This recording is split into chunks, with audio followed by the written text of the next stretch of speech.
You're plugged in. Everything good.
What's up, everybody? It's Ryan Weaver. I am on the Don't Unfriend Me show, otherwise known as The Dumb Show, with host Matt Spear.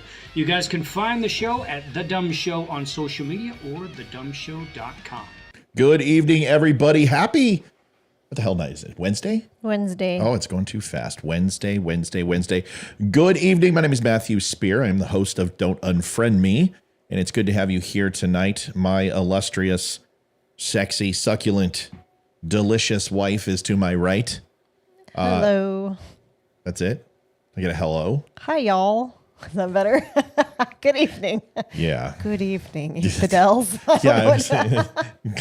Good evening, infidels. 49. Infidel. It's good. This is The Dumb Show, dumbshow.com. You can find us at The Dumb Show across all social media. We have a new Rumble URL, which is great. Rumble is starting to finally pull their heads out of their hindquarters. So if you actually go onto the description notes of the show, you can see a direct link to live that will take you to the live show on Rumble. So you don't have to search for it and go crazy every single night. Olivia, it's on the Facebook show notes. If you go into Facebook, never mind, I'll do it. I could explain it to you, or I could just do it. It'll be easier. But good to have everybody here tonight. 49th birthday. Yeah, and listen, I usually keep, holy crap, this many people on. So what the hell's wrong with everybody? It's your birthday. I don't think that's it. I think Tim Pool must be sick. Is Tim Pool sick tonight or something? Because we're on the same, like, if we look at the algorithm, they base it off of IP, they base it off of time zone, and it's like Tim Pool and us, we're like 15, 20 minutes difference on our start times, but it's good to see this many people, 100 people on right away. I mean, it must be an interesting show. Everyone can hear us tonight. Yeah, 49 years old. It's the birthday today. And here I am with you people. I don't know. I don't know. I don't feel any different. It's like every other birthday. It's just one step closer to the grave. I mean, really, let's just be honest. Is there? I don't like my birthday either. It's okay. Yeah. Well, men age like a fine wine and women age like cheese. Not in your case, though. I mean, you look, it's insane. You're like the Dick Clark of women. Thank you. You don't age. And I'm not just saying that because I'm trying to get laid, because that's a sure thing. But I'm not biased in this. You don't look a day past, I don't know. You don't look 40 some odd. What are you now? 44? 43. 43. You don't look 43 at all. There's just no way. And whenever I get too old looking, I'm just going to shave, and then I'll take off 15 years because you can't shave. I look like a bare baby butt with no beard. Welcome to the Don't Unfriend Me show. We've got a lot to talk. I mean, we have a metric shit ton to talk about tonight. We will try to keep the language to a minimum. This show is a little bit more, I don't know. How would you describe it, Olivia? Push the button, Liv. Lively. I guess the live shows were a little bit, I don't know. Yeah, use a word to describe a word. Could you please tell me, define the word centripetal? That'd be like a circle or something. Right. It's You married me for my looks, not my brain. It's like when somebody says, go ahead and define the word magnificent. You're like, well, magnificent is very magnificent. You're like, no, you can't use the same word to define the word you're trying to define. But anyway. The live shows are unscripted. I think you're going to say unscrupulous. No, unscripted. Unscripted's good. Fun. There's some language sometimes. So if you get to that point where you're just like, oh my, and you start clutching your pearls, just let me know. Be like, Matt, you got to stop. You got to stop cussing. And it, depending upon my mood, it'll be dependent upon what I say. I may very well leash some insults upon thee, or I'll just go ahead and just deal with it. Folks, this is an interactive show. There's a phone number down there for you. It is a phone. There's no video, but we do have a video link as well. And we spare no expense here on the Don't Unfriend Me show. I mean, we brought in George Lucas for our graphics and everything else, but please, right there, I just put it in chat. It just posted onto YouTube. It'll be on Facebook in just a second, but you can click that. There it is on Facebook. And what that'll do is it'll open up a URL on your phone or on your browser. And then you just go in and you select your camera on your phone and give it permission. It's not taking hostage of your phone. All it's doing is granting temporary permission to your camera and your audio mic so you can go ahead and interact with me. And once you get off, that's completely gone. It's a completely safe system. I spend a metric shit ton on the software so we can have a conversation. So trust me when I say this, the Chinese aren't going to get your information. I'll get it and I'll sell it to them later, and that's how I make my money. So anyway, that's a basic rundown of who we are at The Dumb Show. You can go find us. You can get shirts and hats and all that other stuff and cool things like that. All right, let's, it is my birthday. Yes, 49 years old. What did we do for the birthday? We can't really talk about that here. Oh no, not this morning. Not this morning. After. Well, the kids made you a poster board, decorated it. Made me a poster board. That's correct. And then I made waffles for breakfast. We made waffles for breakfast. I made waffles for breakfast. You made I ate waffles for breakfast. There you go. I had it. Let's be honest. You had a baby waffle. I had a baby dilapidated waffle that nobody else wanted because I'm watching my girlish figure. So. And then I worked part of the day. Took Ethan to Taekwondo. You just kind of chilled and hung out. And now we're doing the show. I think I did a lot more than that, Liv. I think you're making me sound like a lazy bum. And it's your birthday. You're supposed to be able to do what I disagree. You worked most of the day, if I'm not mistaken. Thank you very much. Thank you. Thank you for, first of all, calling this work. Because the people I have to tolerate and deal with, I'm like, Lord. All right, folks, let's get to it. We've got a bunch of comments on here. We've already got 140 people on, which is just freaking insane. Thanks for showing up. Let me tell you how this works, because there's a lot of new people on the show. People are like, well, I thought we were going to talk about this and this. We're going to, but this show's different. We talk to each other. I know. Go figure. What are we thinking? Why can't we just insult each other and be completely rude automatons? Well, because this is the Don't Unfriend Me show. I interact with you, and I will be a ruthless automaton shortly, so don't fret. And we interact. I know the listeners. They've been here a long time. We kind of just get to know each other. We're all kind of family. We talk. We BS. Don't feel like you're not a part of this unless you're a lefty liberal, and then you're screwed. No, I'm kidding. We're joking. We want you here. Let's just try to be respectful. And if you can't, Amy will shadow ban you. See, Amy doesn't tell me. Amy likes to ban people, and she loves it. She's like, I got that son of a, and I'm like, Amy, you can't ban everybody. You gotta let some people have a voice. And she's like, oh, Matt, of course, I would never do that, and I promise I won't. And then all of a sudden, I see people are like, screw you, Matt. I hope you die in a fire. And then all of a sudden, I'm like, I go off on them, and then they're ghosted. And I'm like, I wonder what happened. And then I go through the logs, and it's like Amy banned them. Well, I'm kidding. She doesn't do that. But the point is that if you do get out of hand, you will go away. But if you argue or disagree, that is absolutely fine. We like that type of stuff. Just don't call names. Now, you can call me names. Just don't be an ass. Like, bring your facts. Sorry, I'm trying to fix this thing while we're live, because it's driving me crazy that it's not centered. So everyone just be patient, okay? Because this is the way this goes. Everyone knows when something's wrong with a show, I've got to fix it or my OCD kicks in. There it is. All right, that's fixed. Let's go ahead and do it. Let's get to some Kristen wants to know if you got 49 spankings. That's why we can't talk about this morning. That's because you know what I can do with my little finger. James. I'm blushing. James, if there was only a little part of your finger left, you would still be more of a man than any man I've ever known. That's because you know what I can do with my little finger. Daniel Craig's the best Bond. I don't care. Yes. He was the shiznit. He was the shiznit. Okay. And I think he's going to do Bond. Is he doing Bond one more time? It doesn't really matter. I think I've heard the rest of the movies suck. So, all right, let's get to it. We've got Ramon is in the house. Kristen is wearing her salty hoodie. Good to see that. We've got some new hoodies and stuff. Go take a look.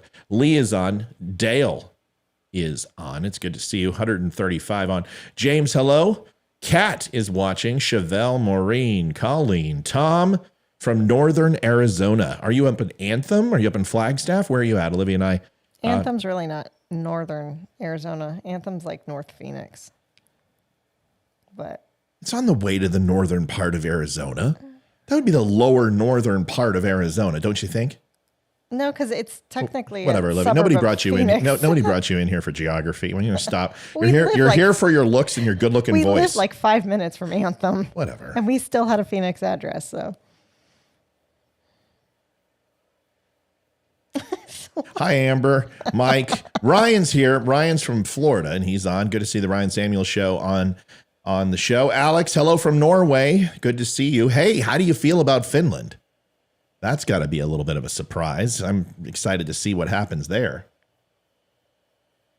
Gwen Brister Rose, hyphenated, which is a fine three name solution. If you hyphenate, I won't make fun of you. If you have three names, usually you are right up there with like Lee Harvey Oswald and Hillary Rodham Clinton with me. So if you hyphenate, then you're showing, well, this is my maiden name. I'm not cruising for my old boyfriend to find my profile. Good for you, Gwen. Good for you. Carl is here. Got nothing better to do. So here, well, that's Carl. That's great. What a wonderful endorsement. Please don't let us keep you from anything important. Can someone please tell me what are all the symbols besides your names? Okay, well, we are a part of the Illuminati. And in order to recognize the hierarchy inside of our secret society, I give them all little symbols. Now, if you want one, M-Adi, Heisey, you're going to have to go ahead and apply to be an Illuminati. It's really simple. All you do is say a bunch of stuff on the page, and you post all the time and share, and you will get your Illuminati symbols, and you will be a part of the secret society. Shh. Don't tell anybody. Carrie, those are what are known as badges. We don't need no stinking badges. They're badges. And Facebook randomly gives them out. I have no idea. People go batshit over them, though, and they get mad at me. Oh, where did my badge go? I'm like, I don't know, man. I'm running a freaking 3 million interactions a month podcast, writing 4,000 words a day. I don't have time to find out where your badge went. Why don't you go call Facebook? It looks like the turquoise thing with a heart in the middle is an 11-month subscriber badge. That's what Lee just posted. That's great.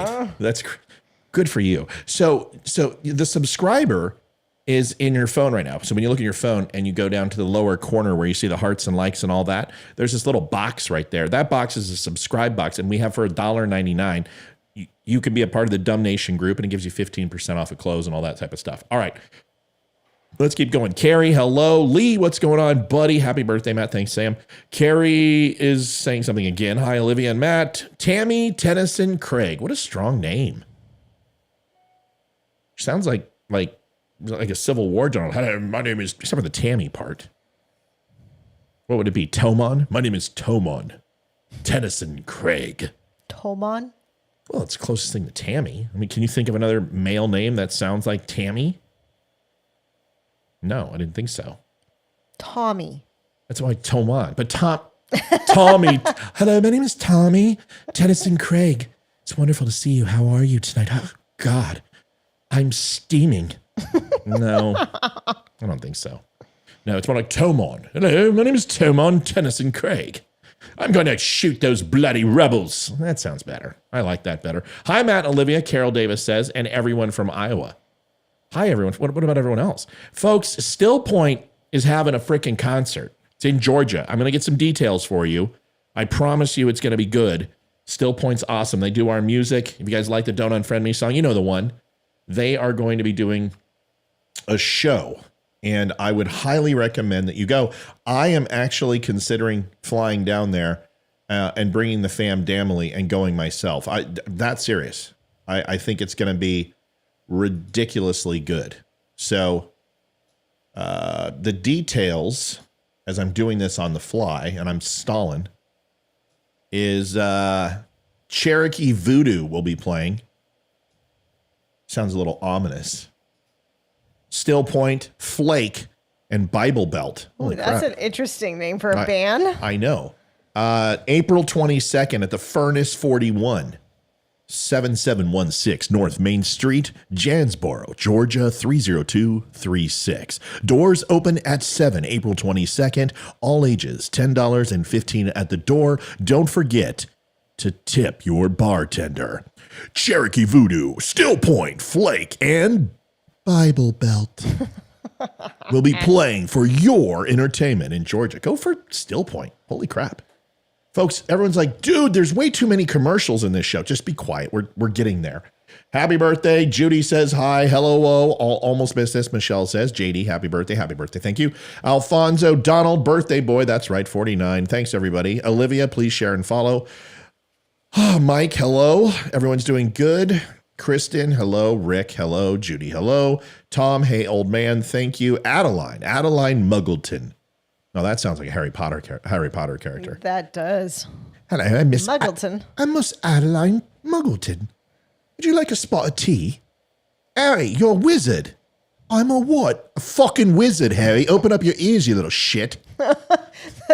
That's that video that those people posted to YouTube where one of them's Anakin Skywalker and one of them's Harry Potter. Oh, yeah. That was so good. Yeah, that was good. That was good. We'll have to play that. Jason Smith, happy birthday. Happy hump day, dummies. Thanks, Jay. Deborah's in the house. Lee, Amber, Mike, I'm so very tired. Yourself. Sandra is there. My good friend, Nancy, Rhonda, James, Maureen, if you're having trouble with the feed, go out and sign back in. That's true. That is a Facebook thing. There's nothing I can do. Chris Morris, hello. Rhiannon. Mrs. Spear. Listen how people slap the respect on you. They're like, hey, Matt. And they're like, Mrs. Spear. I love it. Michelle. Joni loves Chachi. Good to see you. Mel, it's your birthday. May the shit chucking begin. I don't think I've ever heard of that. Is that a Canadian thing? Canada. In Canada? Is that what you guys are all about? Shit chucking? Well, you guys have Trudeau as a president. That makes, or what is he, a prime minister? I don't know what he is. Let's see. JD, Gwen, I've already said hello to Gwen. Donald, 49, I wish happy birthday. Thanks, brother. Annie Conklin, only saw a post of yours yesterday. Choose to follow to learn more. 49 is a baby. Not quite. If I came out as, I'm 6'4", 225. Can you imagine? Here's my baby son. This is Matthew. Where? The guy, the bearded guy sucking down a Budweiser in the corner? Come on. Come on in, son. What's up? What do you want? Bloody nose. Mom alert. Mom's gone. Awooga. All right. Let's get through the rest while Olivia's gone.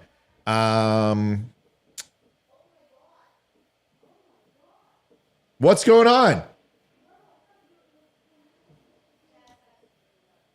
See, Ethan and I suffer from bloody noses during dry climate. And I'm not normal bloody nose. I'm talking like, oh my God, you're having a cerebral hemorrhage bloody nose. It's one of those. Happy birthday, Amber. Us women have a lot of roadblocks to deal with when it comes to aging. Oh, come on. You guys are fine. Oh my God. We're way behind in conversations. Holy Lord. Folks, let's just assume I got to everybody. I love you all. I love you all. We're back on the comments. Wow, look at that. We got caught up. Jeanette Wall. Really? Jeanette, it's my birthday and you got to start shit. That's okay. Let's go ahead and read it. The Republican are not saying much about Trump. Well, I don't know. I've done 3 shows on it for totaling about 7.5 hours over the last 3 nights. I'm talking about it tonight.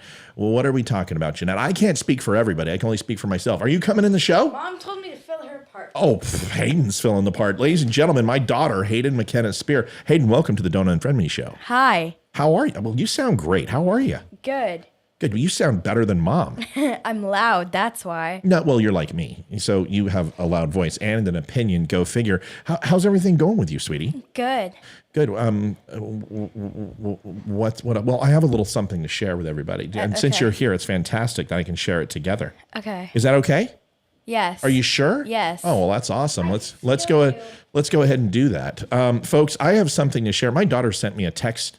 Oh my God. What? No. What, Hayden? What's wrong? Where are you going? Don't leave, Hayden. I'm not leaving. Everything's fine. So I'm sitting here on my damn birthday and I'm relaxing out. She's at the lake wearing a bikini or whatever the hell she's doing with all her little girlfriends. And they decide to go ahead and walk down the lake. How you feeling, buddy? Okay? I know how you feel. It looked like the toy. It looked like the toy. His name is on here. Oh, that's okay. Nobody cares. So Hayden went roller skating.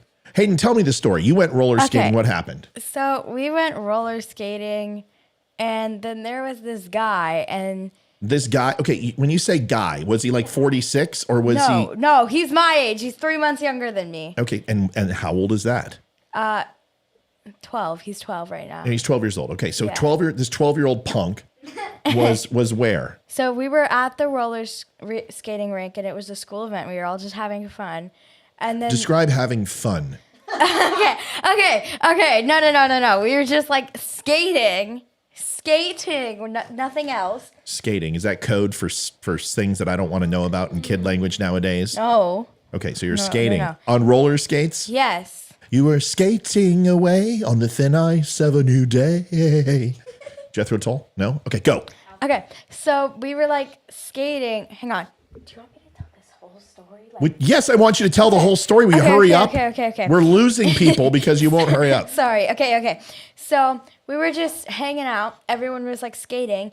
And then this girl comes up to the guy, and his name is already on here. The girl comes up to Kenneth, and Kenneth is just like, okay. Maybe not the whole story, Hayden. Just Yeah. maybe listen. Just give me the bits and pieces. Okay. There was like a amateur fight at roller rink, and then I started hanging out with Kenneth and a bunch of 6th graders because all my 7th grade friends are on vacation, and none of my 7th grade friends live in Round Hill. So we all. You don't need to mention the city we're in. Will you please just get to the story? Okay, When did you see the boy? So I can't tell stories without being mom. So All right. So just tell me what the boy. Tell me what the boy said. okay. No, the boy didn't ask me out. I asked the boy out. Ooh. At the skating rink, what happened? He said what about you? What did he say? What? Oh my Lord. Okay, anyway, whatever. I'll finish the story. So I get this text today and it says, so I asked someone out. His name is Kenneth. I told him he has to meet you first. He said yes, and he wants to meet you. When can you meet him? My first response is going to be, Thomas says, my son just pointed this out. Thomas says, Hayden is a female, so she will tell the story female style. So my first one was like, well, let me check my calendar and see when I'm busy. I found one. September 23rd, 2046 at 1 p.m. But I said, it's my birthday and I would like my heart to hold for one day. How about tomorrow? This is ridiculous. How old are you, Hayden? 12. 2 months from 13. Yeah, it's too young. Mom. It's too young. Because here's the thing, because I know what I did at your age, and that's why it's completely unacceptable. All right, Hayden, say goodbye to everybody. Wait, but didn't you just say, like... First of all, don't talk to me like Hermione, okay? No, okay. Stop. Listen, your dad on this show is the only one who does the impersonations. Give him your Hermione impersonation quickly. Go. Hayden McKenna, give him your impersonation. You're going to act in front of hundreds of people this week. Fine. I have to remember the line because I don't remember the line. Right. Okay, got it. Okay, all right, go. Now, I'm going to bed before either of you two come up with another clever idea to get us killed. Or worse, expelled. It's pretty good. It's a pretty good Hermione, I got to say. All right, now get out of the chair and leave. Oh, okay. No, get out. But hang on. More about the thing. You just said Like, All right, you want to debate this? Let's go. 2 weeks Let's ago. go. You want to be a liberal? Let's go. Come on. Okay, 2 weeks ago, Yep. you just said I just that said. if the boy comes and talks to you, Right. that you are fine with it. That's not what I said. What did he tell you? That was not my pre-qualifier in any way, shape, or What form. was your pre-qualifier I said that if a then? boy wants to court my daughter, no matter the age, he is going to come to my front door. He is going to ask to come in, meet me, and he is going to tell me his intentions. And then I am going to go ahead and let him know if some basic rules, and if any of those rules are broken, I need to know where his final remains and where he wants to be buried. That is the conversation. I didn't say you could go ask a guy out and then have him come to me. That's not the way it is. You build a relationship with somebody, you talk to somebody, and if you want a play date, which is like go to a movie or go to the lake, that's fine. But the moment anything more than holding hands takes place, that's when dad gets involved, and that's when I have a problem. Yeah, I do not intend to do anything more than hold hands for a little while. A little while, yeah, like 3 years. Considering I'm almost like not even 13 yet. I don't care what, it's 16, maybe you can do a good night kiss. And that will be surveilled through the ring camera. Yeah, I'm not waiting till 16 to have my first kiss. We'll see about that. Get out of the chair. You're gone. You're kicked out. You're 86th. I love you. It was a great conversation. Hayden, you sound amazing on mic. I can't wait for you to actually take an interest in the show. See you later. I get it from my old 49-year-old dad. That's right. Hey, Hayden, how old are you? 13. 13. No, you're 12. You're 12. Do you want to see 13? Yes. Okay, then you might want to stop talking trash. Get out. Get out. All right, folks. So I guess when he comes over, he said he wants to play a game of chess with you. Oh, please. Really? And He already wants to measure penises, huh? I don't think he wants to measure penises. I guess Hayden told him you played chess and he wants to play a game of chess with you. If this guy beats me in chess, I'm gonna have to excommunicate him from the house. He's the kid who got punched at skate night on Friday. Oh, really? Yes. Well, does he know how to throw back? Why didn't I don't know. Apparently they're like cousins or something, and they've hated each other for a long time, so they got on each other's nerves. Whatever. I don't know. Well, he wants. And listen, I gotta respect the boy. If he wants to come over, he's heard all about me, and the rumors are all over town. Everyone knows who I am. So the fact that he has the courage to come in over here is good for him. The fact that he had absolutely no issues. Yeah, when can I meet him? And the other little boy toy was like, nope. So. All right, good stuff. All right, well, here we are. Hayden isn't growing up too soon, but if you expect me to be able to control her, first of all, she's like at least 22, 23 mentally. It's insane. Like, she understands things conceptually that most adults don't even get. So she's very, very bright. She's very gifted. And I'm going to say yes as often as I can. So when I say no, it holds some weight, but, yeah, we're not letting her date the guy and doing all that type of stuff. Hold hands, until she's 16. She says that's not true, but we'll see. All right, let's get to it. We've got quite a few people on. Good to have everybody. Anything that we've got, Mom? Let me see. Ethan had a nosebleed. Yes. And Ethan was standing by my side with a nosebleed, so he was just right here. He's here. All right. Hi, Amy. We talked about you earlier, and I was kidding. You want to call in 571-329. Let's get to the show. And I know it was a long intro tonight, and I apologize, but you know what? It's my birthday, so it's my birthday, and I'll cry if I want to. I love seeing the kids, too. It's always good to have them come on the show. They're fantastic. All right. Olivia. Yes. I'm trying to figure out where I should start. There's so much going on in the world today. Let's see. Yeah, this is a good start. This is a good one to warm Olivia up. All right. So the Nashville State Legislature, actually, I think it's City Council. I didn't get the full details. If you look up Nashville Parents, Liv, Okay. and legislators pass gun bill for guns in school. So first of all, this is probably local school board, state legislature. I'm going to get the article and bring it up to you. But there is a mixture of teachers and what looks to be concerned citizens. Now, we all saw what happened with Nashville, Tennessee, and the protests that took place and all the kids, which good for them, right? If this is the way those kids feel and they can form up, that's great. I'm not sure why it's not an insurrection. But alas, it is what it is. Now, my understanding is that, and the good thing, and it's tongue in cheek, of course, is that there was no damage to any property, that they were essentially fairly rude, fairly in your face when it comes to how they were presented. They didn't have permits, and they were in a position of intimidation in the capital, or at least the city capital. I don't know if this is city or state, and I apologize that I did not come prepared for this. So we're going to do this together, and here it is.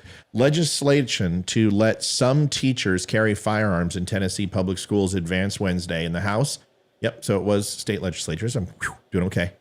I figured it was a state provision, as citizens clashed over the best way to protect students after last week's deadly school shooting in Nashville. The proposal would let a teacher or staff member carry a concealed handgun at school after completing 40 hours of certified training in school policing at their own expense, as well as passing a mental evaluation and FBI background check. Okay? The 12-6 vote, 12-6, which means that the majority voted out of the 18 bodies represented, which, if you guys don't understand what that means, 78,000 is a state legislature's responsibility. So you're going to take 78,000 times 12. Go knock that out, Liv. 1.156 million. Hold on. 936,000. Where did I added the, no, I did, no. You said 78,000? 78,000 times 12. 780,000. Oh, and then times 2. Sorry. 12. I thought it was 14. Yeah. Doesn't matter. It's okay, fine. So 900, so a million people versus 6 times 78,000 is what? 450,000 people? 436, something like that? 468. 468. Okay. So you have less than half. And I know right there, you're like, dumb, Matt, 12, half of 12 is 6. So it's 50%. It doesn't matter. From a constituent standpoint, you're talking about 500,000 vote difference. That's a big chunk of votes. Yep. Okay. So let's first of all understand that the majority ruled here. Okay. And that's not even including how many people out of those 6 voted along with the majority opinion. So let's keep this in perspective. It would be up to the local district whether to let teachers go armed under the legislation sponsored by Ryan Williams of Cookerville. So what we've got here is a pretty simple situation where a teacher, more than likely a veteran, I mean, that's probably what they're going to ask, is going to get 40 hours of training. Now, let me explain something. The standard concealed carry permit is only about 4 hours. So you're going to go ahead and shoot from various distances away on a target, all very, very short distances away, where essentially anybody could hit a broadside of the barn. And you're going to have to go through a basic course of instruction, 4 to 6 hours. Sometimes it's 8, depending upon where you're at. And that's it. And then you're ready to go, and you got to pass your background check. 40 hours is ridiculous. You're going to put at least 1,000 rounds downrange through that handgun. You are going to be in my estimation, you would and this stat isn't exact, but probably better than 80% of the people shooting, you're going to have more hours and more time on that handgun than most people get with a firearm. 40 hours is a lot of training. I mean, that's a lot. So the first thing I feel about this, and I want to watch the video, and then Olivia, I want to get your opinion on this too, because I know you care about this stuff. So let's watch this, and then we can talk about it.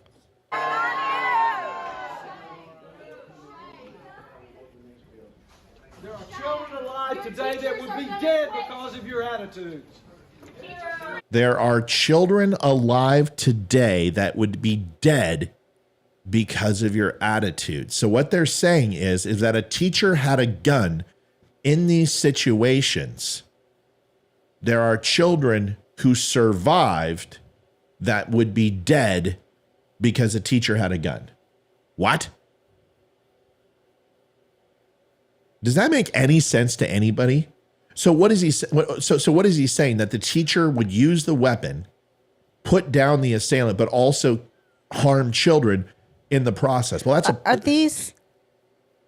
they're against it. They're against the bill. Okay, gotcha. I wasn't sure. Yeah, if so they're were against for. it, and they're all wearing the same T-shirt. So they're a group of they're a bunch of Facebook moms who are triggered, and they want to go ahead and shoot this down because they don't like guns. What did they think stopped the gunman last week in Nashville? It was harsh words. It was harsh words. Harsh words. They came up and they said, "Hey, you." This is I'm going to paraphrase. "Hey, you, stop shooting and murdering people." And then this once again, I don't have all the context. The shooter turned around and said, "I'm so sorry. I didn't mean to. Thank you for convincing me. Please take my gun." And then that person immediately was arrested. And instead of putting them in jail for their entire life and us paying as taxpayers for 50 years, they immediately went to trial, and a district attorney, a progressive district attorney, let them go, and they're back on the street, and they're rehabilitated. So that's exciting news, right? That they shot the person straight up, you know? Could you imagine that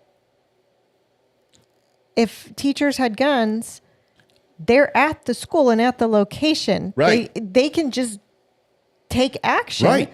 So many lives would be saved. And then if this actually were to go through, all the states and all the schools have them. Right. School shootings are going to be gone because those shooters are not going to come to these schools. That would be the deterrent, right? That's what you would hope. But it's not just that. This is a step forward. Why can't it be a multifaceted solution? Why can't it be the best ideas win? And why can't it be, okay, harden, reinforce areas? How about putting zone protection on those schools? Or why not go ahead and reinforcing the windows? Okay, you want to do an increased background check? Fine, let's put it out there, right?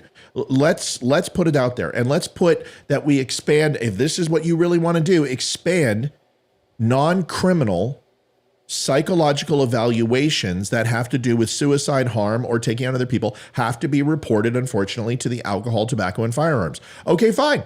You want to do that, but let's have the conversation, right? The Democrats won't propose any legislation. Give us solutions. You had a 14-minute response time by those teachers, or excuse me, those officers. Take that down by a 30-second response time, and how many children would have been saved? And yes, I understand you might have somebody get hit. You may have a child get hit, but I'll tell you what, if I am the father in this situation, and there's no way that I can magically just say, oh, I don't want guns to be in schools and I don't want people to go shoot up schools, because that's a fantasy. I'm going to want the teacher armed. Like, I want Mr. Lawson armed. Absolutely. I'd give Mr. Lawson my AR. Go to town. Mr. Lawson would wreak havoc. Go give it to Hayden's old math teacher. What was his name? In last year? Yeah. Oh, I don't remember. What other one that watches the show? I can't remember. That was the math teacher, but I can't Give remember. it to him. There's a Marine in there as well. I think it's her English teacher this year. English Give or him, history teacher. I'll supply the AR. I'll give him my M1. I'll go in there with him. Whatever. I mean, it's the fact that they have to do the training, and it's at their own expense. The school's not paying for it. Right. So it's which not is like they're being ridiculous. forced into doing that. It's somebody who wants to do it. Right. It's somebody who wants to protect children. And these people don't want that. Why? Listen, we're going to listen. I'll tell you why they don't want this in a second. Okay. Let's watch the rest. It's just gonna get worse.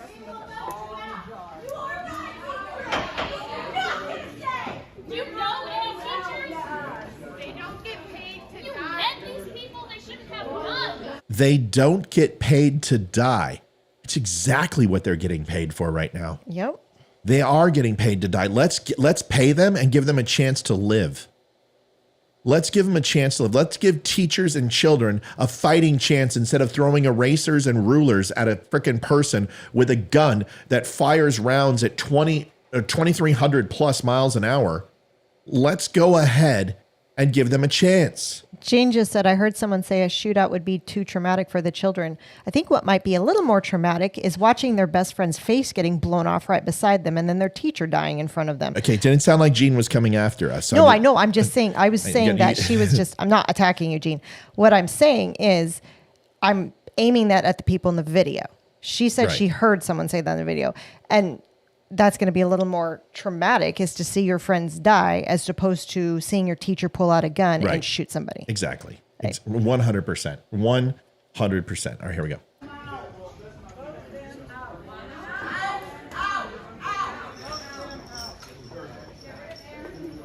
teacher, I would never carry a gun to school. Why are you a former teacher? Why are you a former teacher? That's the question. What did you do that you either A, got fired from your position that is essentially an unfireable position unless you grab a kid or you have sex with a kid? You're pretty much going to keep your job, even if you're horrible. We know this. She looks really young. Right, she looks like she just got out of school. Or you quit. So what is your beef now? Here's what it comes down to. Well, let's do that in a second. Let's watch the rest. And I know how to use a gun and I own it. I would never carry a gun in front of my students. I loved my students. I would die for them, but I would not shoot them. I don't think Wait, anyone's still... hold on. Let's let that wash over us for a second because stupidity sometimes needs a few seconds to marinate. I love my children. I loved my students, but I wouldn't shoot my students. Well, that's the whole point, lady, is not to shoot your students. You're supposed to shoot the person who's shooting you. Now, here's the you own a gun. You have them at home. Now, do you have children? Do I? Yes, I do. Well, no. Does this lady have children? I was being a smartass. I don't know. Yeah. So Does she have children? She doesn't look. She doesn't look at. She doesn't have birthing hips. You own a gun and you have one at home. Yes. Isn't it a little hypocritical? Yes, that's the word I'm looking for. Yeah. To own a gun at home, protect yourself protect yourself and protect your family. Yep. Do you not love your own children as much as you love your students then? Because you don't want to carry a gun in front of your students because you love them, but you'll carry one in front of your own children? Damn. Olivia with the hard mic drop. I mean, that's an anvil. Can we go with a sound effect for something like that? Like a door slamming or a bomb or something? Because that's a pretty good point. It's almost like I fed it to you. It's something I would say. Which she didn't. You're a selfish woman, lady. So I don't understand why any gun owner thinks that this is traumatizing to a child.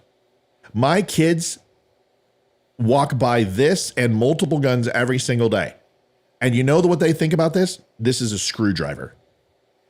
A hammer or a screwdriver is just as intriguing as this to them. They don't care because I've taught them it's a tool and I've showed them how to use it. Just like they don't go ahead and hit themselves in the thigh and don't hammer their hands. Oh, this is fun.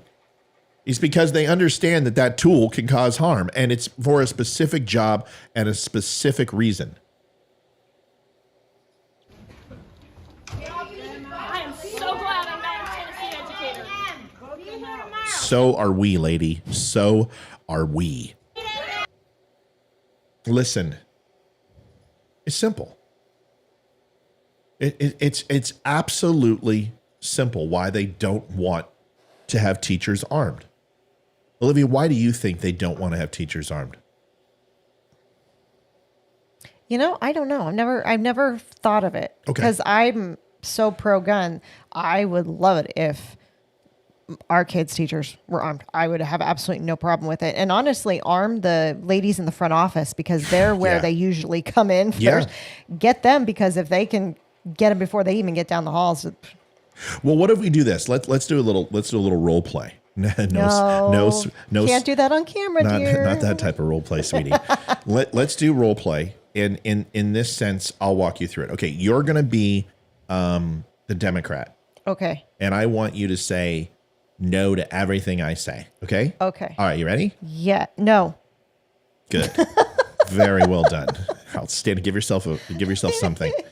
Take a little something from the office. It's good. It's good. You're doing good tonight. You're on a roll. You're doing well. Now, this is where you don't tell us how well you're doing. Act like you've done well before, okay? Because this is usually like, oh my God, like I'm really doing well, aren't I? Shut up, Liv. Sure. Don't be a whore. All right. So here it is. Here's our first role play moment. Hey, liberal lady. Yes. I want to put guns in teachers' hands, highly trained, and have one or two of them be extremely prolific and lethal at their job in order to take out an active shooter. How does that sound? No, it doesn't sound good at all. Okay. All right. We want to fortify schools. We want to reinforce doors, and we want to make single entry points into the school. How does that sound? Don't like that one either. Okay. We want to have armed security guards roaming the halls, during closed session of school and during drop off and pickup to ensure that these children are protected and safe. How's that sound? No, it's going to traumatize the children to see someone with a gun. Okay, fine. We're going to do this. We're going to put metal detectors in the school, so and alarms that if any large metal object crosses, it's going to set off an alarm in school and put immediate lockdowns and countermeasures in place to lock all doors. How does that sound? No, it's going to make the kids feel like they're going to jail. Okay, so we're going to have a system that you can push one button and all doors will be sealed and nobody will be able to get in or out until it's safe. How does that sound? Don't like that one either. Okay, so now that we've rolled, very good. You did Thank you. You did wonderful. I'm taking a bow. You almost, except you sounded a little too nice for a liberal. Should have been like, no, I don't think we can do that. My precious. All right. Oh, I like Thomas's. Well, hold on a second. Hold on. We're not done with the role play. Sorry. You got to learn timing, woman. So, geez. So here's the thing. Now that we did that role play and you were the liberal, what do you think the reason that they don't want this is? Because it's opposite of what Republicans want? No, it's close. It's and maybe a little bit of that. Some political ideology and entrenchment would be yeah. So yes, I think that's part of the problem. In my opinion, they don't want the problem solved. The only solution to the problem is to ban guns. Period. There is no compromise. It's ban guns or else. Just like it's murder babies at all ages or else. Thomas may have hit the nail on the head because then the students would understand they have a Second Amendment right. Yeah, well, that's a political piece, but they only believe there's one solution to this problem because that's what liberals, they're myopic thinkers. That's why they believe there's one car maker for the entire country, that there should be one energy producer, there should be one shopping. They have socialist progressive ideals. And if you haven't seen what the progressives have been doing over the last 2 years, they're winning cases. The district attorneys today, Wisconsin, the Supreme Court is now progressive. It is a progressive court in Wisconsin. It's insanity. Our country is moving to progressive socialist views. And of course, the Democrats, the entire going, oh, we're not going to be communists. Come on, we're not communists. We're just democratic socialists. What? What the hell is that? There's no such thing as democratic socialists. So just like there's no such thing as assault rifles, they don't want it solved. They only want one solution. Now, I promise you this, if those groups of people said, we are going in this county to ban AR-15s, every single one of those parents would not have complained. They would have said, we got what we wanted. We don't need to do anything else. We've banned AR-15s. We're now good. I'm telling you, without a doubt, they would have stood up and applauded during that meeting, which shows you that they don't want to solve the problem. They want to solve their political ideology and have their bias confirmed, their confirmation bias that it's the AR-15 that causes the damage. Folks, do you understand if you ban the AR-15, there are 150 weapon systems that can take its place tomorrow. That M1, this one right here, is more effective in CQB situations than this. Period, plain and simple. But this looks like an old weapon from World War II, and it is. Actually, it was circa Korea, but it doesn't matter. It was in use in World War II as well, this weapon. It's the M1. It's a carbine. It's a 30 caliber round. It's got a 30 round magazine, extended magazine, and also a standard comes with a 10 round capacity magazine. That's the 30 round. And it's called a banana magazine, what some people will call a banana clip. I don't know what they're talking about. The whole point of this is that they want the AR-15. It is the most popular gun in the United States. It is sold more than any other gun in the United States as far as a rifle. And they want it because once they get semi-automatic weapon, one of them, they can do what they did in '84 with the Brady gun bill and add all of the semi-automatics that they didn't like. The Ruger, the Mini 14, they went ahead and put on the SKS, the AK-47. They will knock all the semi-automatic rifles off the list, and then they're going to come after handguns. Don't tell me that a shotgun or a double barrel or a bolt-action rifle or a blunderbuss or a powder loader is going to stop or help in a situation where criminals have higher firepower than you do. Criminals don't follow laws. It's not going to stop mass shootings. Now, the liberals will go ahead and say, okay, well, wait a second. During the Brady bill, crime went down and mass shootings went down. Stop. You can't go ahead and make associations simply because a bill came out and limited the amount of semi-automatic weapons because it didn't ban them. There was no collection of these weapons. People still own these weapons. Licensed dealers were still able to sell these weapons to people. This limited the ability to get these weapons, but we all know what did happen is mass shootings may have went down, fine. But Tech 9s and inner city violence and crime did not go down, and more weapons of a higher capacity replaced them in the inner city when guns came up from Mexico. Everyone knows this with a Tech 9. And there was a huge push for these Tech 9s that became automatic weapons that were on the street. They also had a different version, single pole version as well, semi-automatic. You also have to look at where we were from incarceration of people who, no offense, were not fit for society. You have to look at what happened also in the mental institutions with the closure of mental institutions, which Ronald Reagan had a big part to play in, and also so did Bill Clinton. Between them both, they systematically shut down most of the mental institutions in the United States, which can show you why there was an increase. You also have to look at the economy. You have to look at crime altogether. You have to put the legislation that was passed by Reagan that lowered crime, not just guns.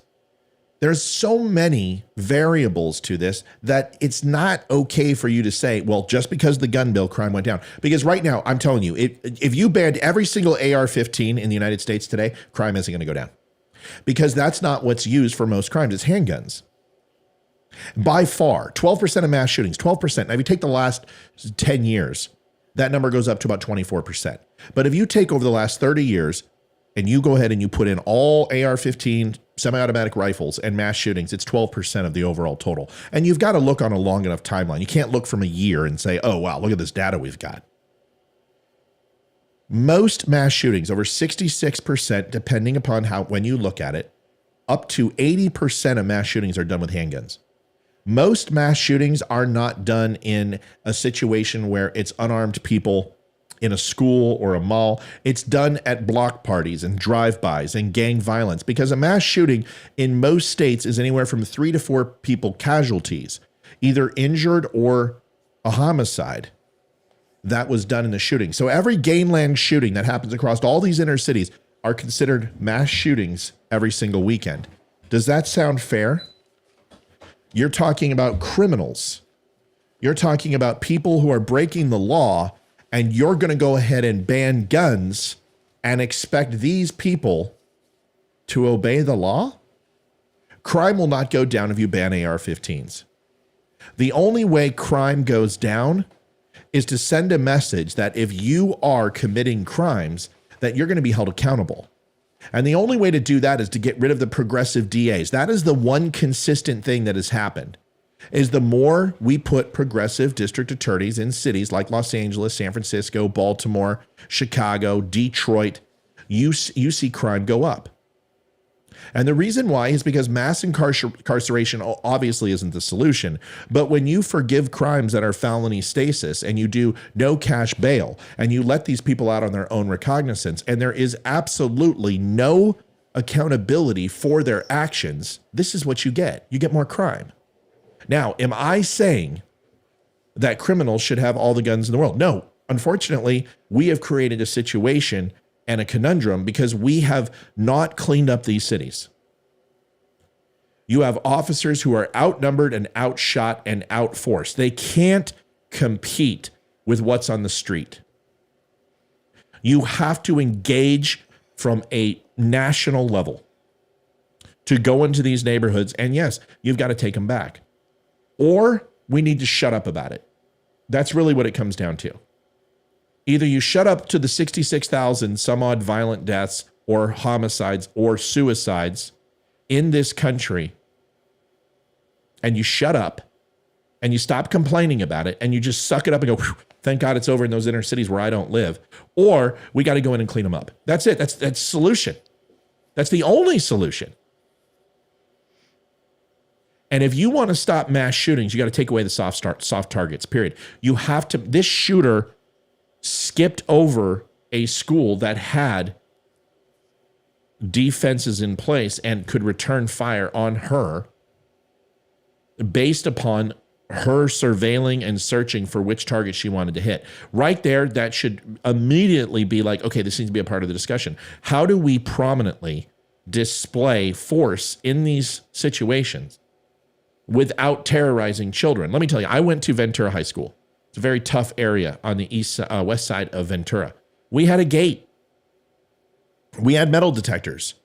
People were shot on Poli Street every week. Gangs would drive by. Santa Paula, Colonia Chicles, East Satacoy boys would come up and they would fire at the Ventura Avenue gang.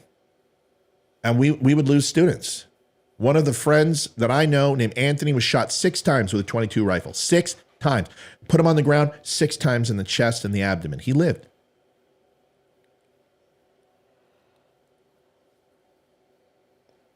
I don't sit back and go, oh my God, I'm traumatized from school. I felt safer with the gates up. So instead of listening to the parents, why don't we do what Nashville should do, which is listen to these kids? And they have every right to protest as long as they do it within the confines of the law. Let's talk to kids. Let's see how they feel. Because we've heard from the hypocrites like David Hogg. We've heard from him as he's off doing target shooting today. I'm going to play that clip for you right now. It's insane, folks. Because this is the guy who has been talking about advocating to stop guns and Second Amendment and saying that it's militia ran and it's for the state only and not for people. And here is this jackanape firing and clay trap shooting. And here's the video.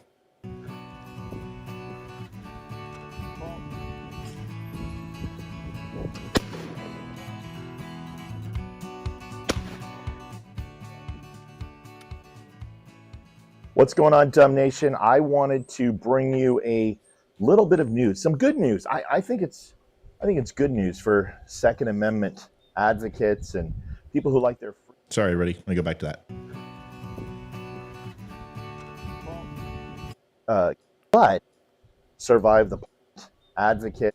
Little bit of news, some good news. I think it's good news for Second Amendment advocates and people who like their freedom and care about the Bill of Rights and the Constitution. David Hogg, you may have remembered David Hogg. He was the young man who survived the Parkland shooting. And there's been a lot of things said about David Hogg because, let's face it, he's kind of a But a lot of people say he wasn't involved in Parkland, that he was on a bike, that he wasn't even there that day. These are all lies. Some people said that he was a paid actor.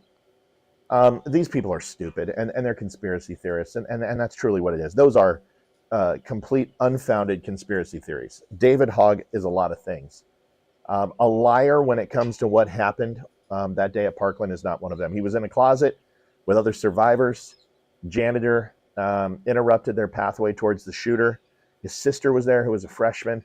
I mean, there's a lot of feeling I have towards this, being that, Columbine was close to home. So was the Aurora shooting in Colorado. So I feel for the kid and what he's been through. However, there is a huge caveat to that statement. That gives him the right for me to give him empathy for what he went through. And I think any civilized human being should project empathy towards David Hogg for what he went through. What it doesn't give him is the right to shut down others' rights for speech and also to constitutionally own the right to bear arms. Now, he can have his opinion, but when his opinion and his rights encroach upon my rights, that's when the kid needs to shut the hell up. Now, the biggest piece of hey, Robert, that's what I was just Hey, Robert Butch Aguirre. You know what? That's a great question. And I answer your question in just a few seconds. Why don't you listen here and you'll get your answer? Fair enough? Good. Hypocritical action that I could find from David Hogg, honestly, was just the way that he would always hide behind the First Amendment of that he has a right and others don't, and they can just block him or delete him to get rid of his voice.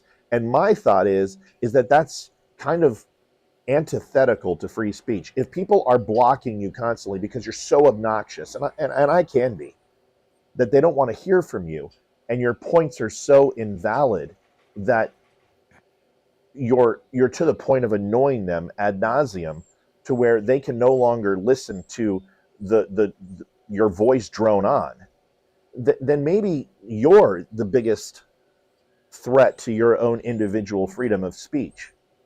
Now, I have people block me all the time, and I probably could take a little bit of my own medicine. But what I can't take is the hypocrisy. I've been a Second Amendment person since I pretty much came out of the womb. I had a beard, and I had a shotgun. It was really a pain for my mom.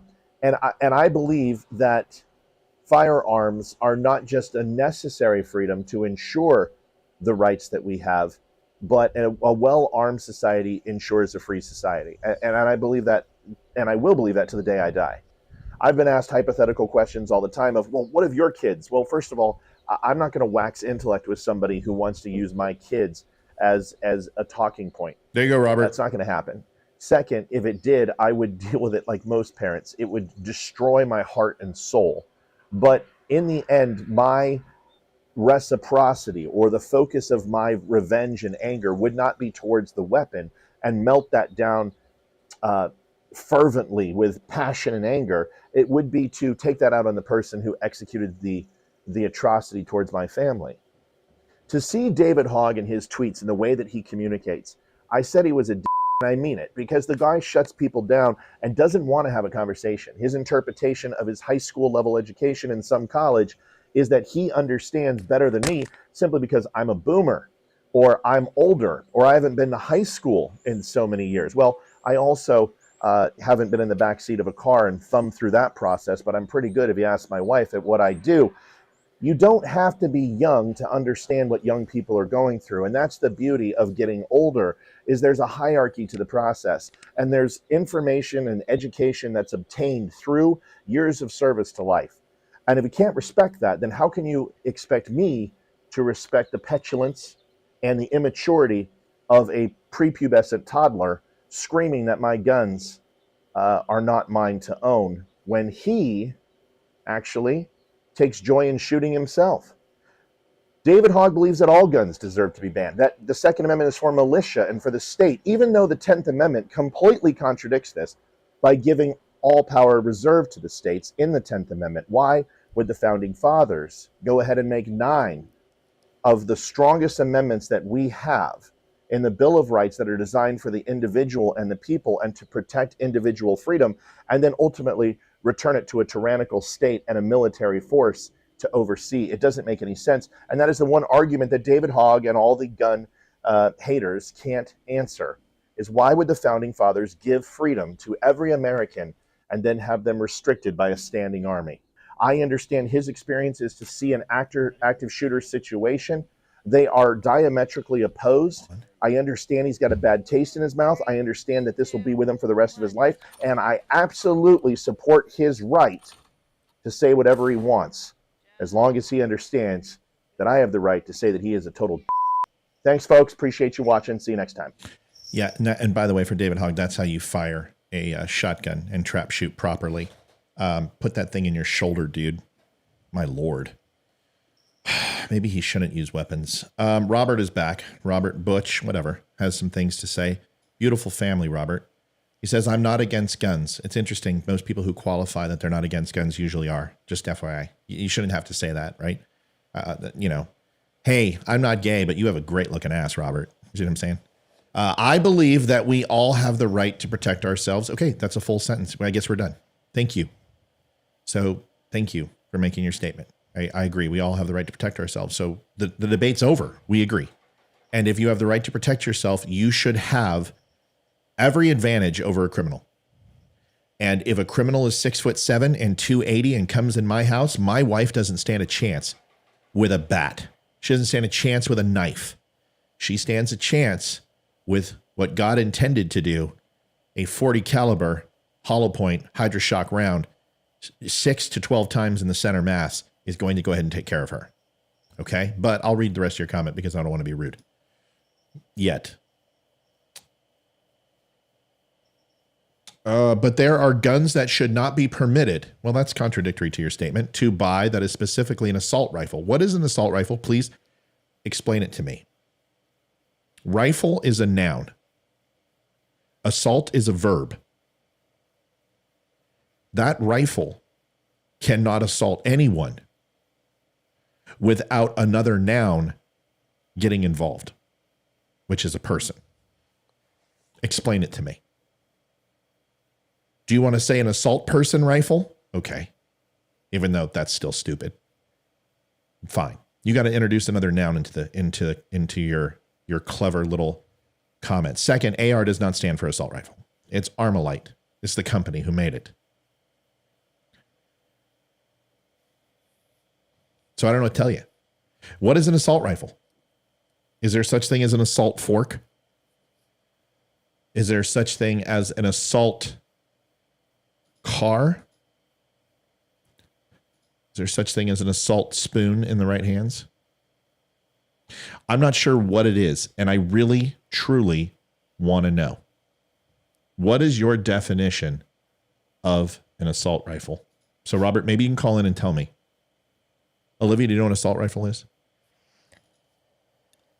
Well, we have the bug assault rifle in our kitchen. We do have the bug assault. Yes. So if that's what I would consider that an assault rifle, but an actual rifle, no. I know what it is. I've got a photo of an assault rifle. Are you ready? Yes. Here it is. Robert, this is for you. Folks, you can stop by the Don't Unfriend Me store and pick yourself up an assault weapon.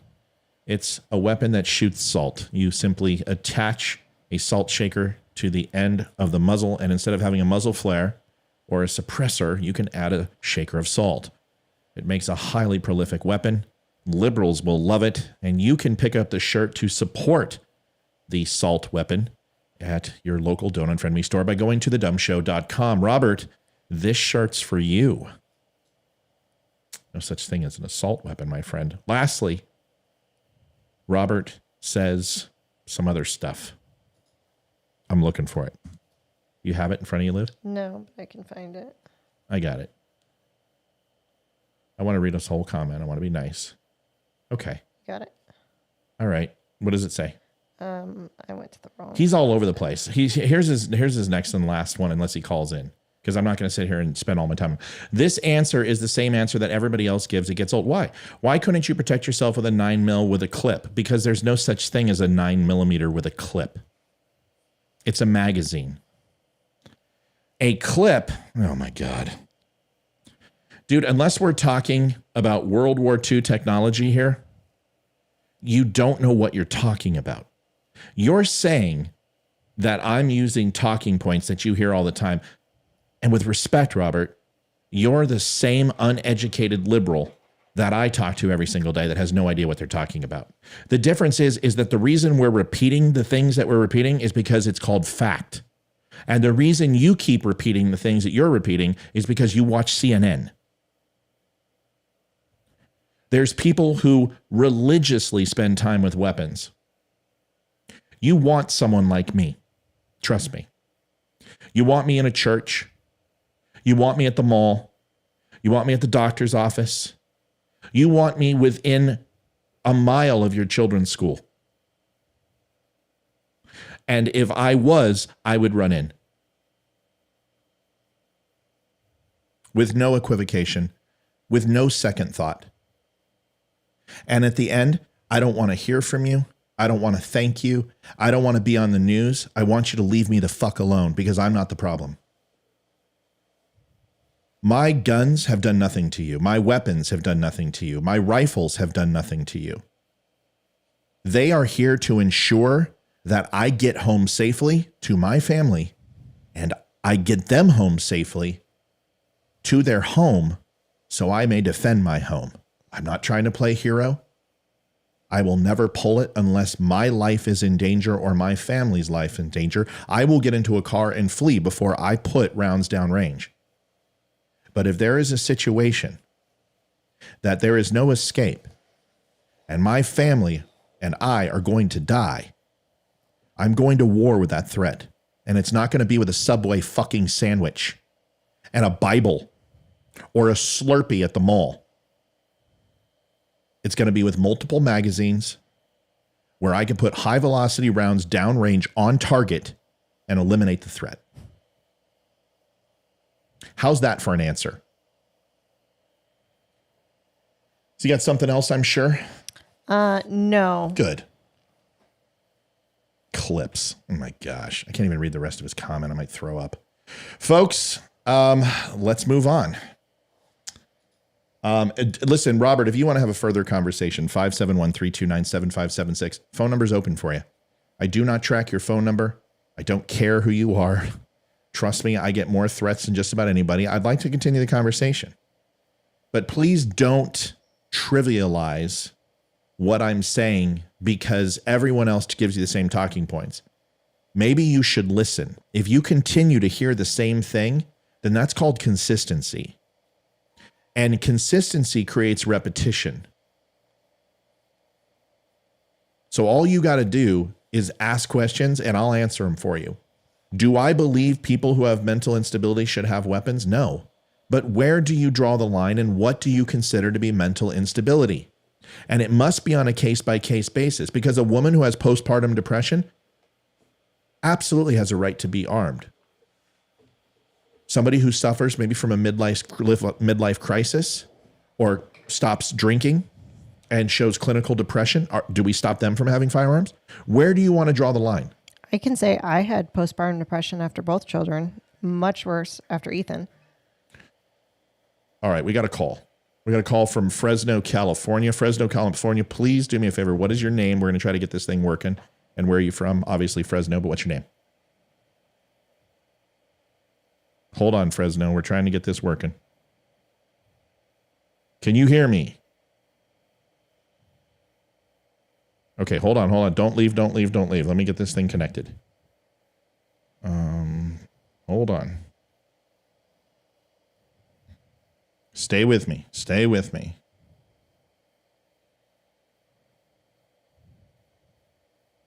Okay, turning off Bluetooth. Don't leave. Hold on. Settings. Okay, let's see if that'll work. We tested this, didn't we, Liv? We did test it. It was working fine. Go figure. All right, test. Caller, can you hear me? I can hear you. Can you hear me? I can. Let me bring you down a notch. All right, go ahead. All right, who am I talking to? This is Liberty Twitcher. Who's that? What's your first name? That's me. I'm Dan. Okay, Dan, nice to meet you. What do you want to talk about, brother? So what do you say to the people that say, look, yeah, you'll defend yourself and your family with a gun? Hold on one second, Dan. Can everyone hear Dan right now? Please let me know if you can hear Dan. Sorry, this is a new system, Dan. I want to test it out before I waste your time. All right. Can everybody hear Dan? Raise your hand. Give me a quick... Testing 1, 2. Yep, give me a... Can you hear me? Testing 1, 2. Dan, they can hear you. We're getting thumbs up. Go for it. Great. So I get it that you'll defend yourself and your family with your guns, but what do you say to those people that say that overall society is harmed by the existence of those guns? Sure, good question. And that if you were advanced enough, you would understand that despite the fact that under some circumstances you would protect yourself and your family, if you were enlightened enough, you would realize that it's more important for society as a whole to sacrifice yourself and your family so that there could be fewer guns in society in general. So first of all, it's a good question. When you say other people, you mean you? Well, you're saying I'm actually talking about other people. Okay. So don't judge me. I'm just asking the question. I'm not judging you. First of all, don't get sensitive because I'm not judging you. I'm asking you a question. Is this you talking or is this somebody else? Because if it's a hypothetical, I'll treat it completely different than the way I'll talk to you. Because I don't want to play semantics and I don't want you to feel like I'm talking down to you. It's a hypothetical. Okay, it's great. a hypothetical. All right, then I'll answer your hypothetical. Should I sacrifice my family? Well, from the greater good, the only greater good that I understand is my family and to make sure that we get alive. So from a selfish standpoint, that is my greater good. So I guess you have to define greater good from a collective scale. So that means groupthink, or the group or the collective, the majority, not necessarily the individual, which is what the liberty of the Second Amendment is all about. It's about protecting the individual. But let's assume that me giving up my guns would help humanity. Let me explain to you why that is completely false. How many homicides are done by a gun, including suicide, drive-by shootings, mass shootings, accidental shootings, and crime a year on average? If you have that information, do you know? I don't know. Roughly anywhere from 52 to 65,000 a year. It's climbing. It's actually lowering, surprisingly enough, even though crime is up. But either way, you're talking, tens of thousands of people killed, predominantly in the inner city. 37 out of the 50 major cities where top crime is committed is done in liberal cities. But here's what you don't know. You can go ahead and go to the FBI and take a look at this. You can go to AEI and look at this and find these numbers. You can go to statistics.org and look at these numbers. These numbers are all verified. Here it is. 500,000 plus crimes a year that are violent in nature and will end up in resulting the loss or casualty of life are stopped every year annually by personal gun ownership. That's stopping somebody from trying to murder you. That's stopping a shooting. It's using it in defense, however you want to go ahead and say. 1.5 million crimes that are non-lethal, which would be someone trying to steal your property, a death threat, dissuading a boyfriend from beating the hell out of you, whatever it is. You're talking almost 2 million variant crimes that are stopped for the sacrifice of 60,000 American lives. So I will tell you this. When you ask me that question, whether you're a liberal, middle of the road, or Republican, I agree with you. The greater good is to have weapons and to have America be armed versus disarming them. And because you asked that question, you agree with me too.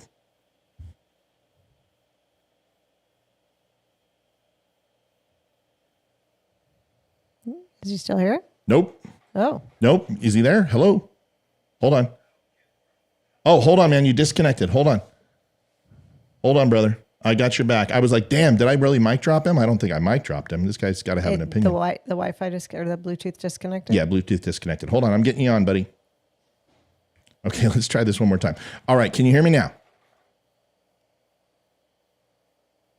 Oh, Roberto. Dan, can you hear me? Oh, man. This was working so well, Liv. Let me disconnect here and come back. Don't leave. I feel horrible because we had this thing rocking and rolling. Yeah, we did. Okay, let's try it one more time. Oh, and this time he hung up. Oh, call That's back. okay. Dan, I would love to get your thoughts. I think he's calling back. Here he is.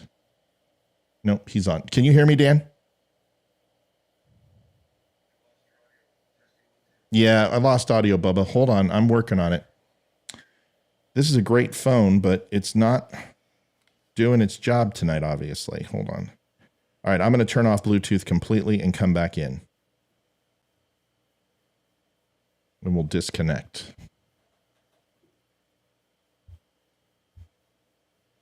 Skype was fun, but that update sure hurt. Okay, it says it's paired. And let me get you. All right. Can you hear me, sir? No, it's not working. Dan, do me a favor. Call me right back. Let's see if that'll help. Give me a call right back. All right. Try it one more time. That's frustrating, huh, babe? Yes. Considering how long we worked on it to get it to work. Yeah.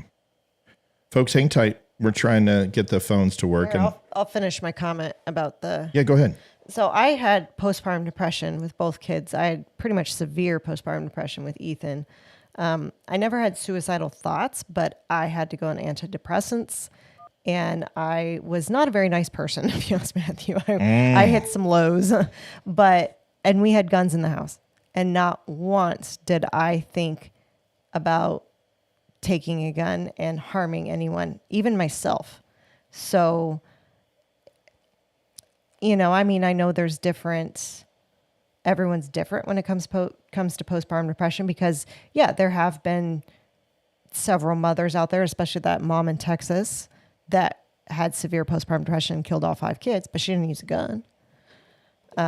So it can happen, but usually postpartum depression, you're not that suicidal, I would think. But and even if you are or aren't, is that really anybody's business? And how many people can go ahead and say, well, I have postpartum depression, so I did a mass shooting? That's not what you hear. These are indoctrinated people. They are clinically insane. They're homicidal. They want the world to feel their pain, and they want to leave a mark and hurt as many people as possible on their way out. Nobody writes a manifesto who is having postpartum depression. I think this is ridiculous.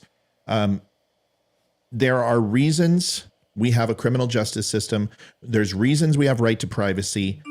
I don't understand why we continue to keep talking about the same things when it comes to this, when it's not legal gun owners that are causing the problem. All right. Let me see if I can get you in here, brother. Hold on.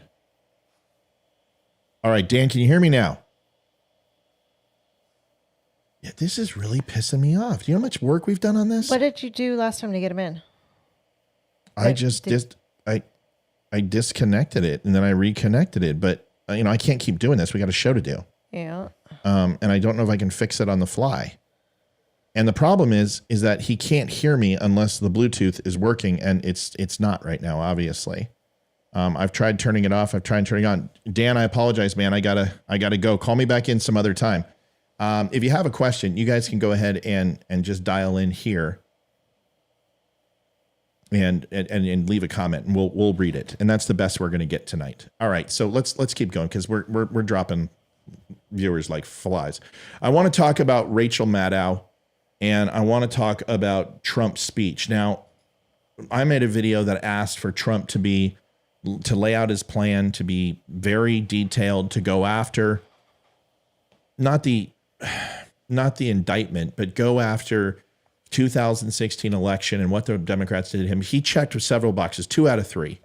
I thought he was passionate. I thought he directed it towards the indictment and made it look fairly foolish. I can't believe we're almost at 152,000 live. We just had 150. My Lord, 2,000 people this week. 2,000 people this week. Less than a week.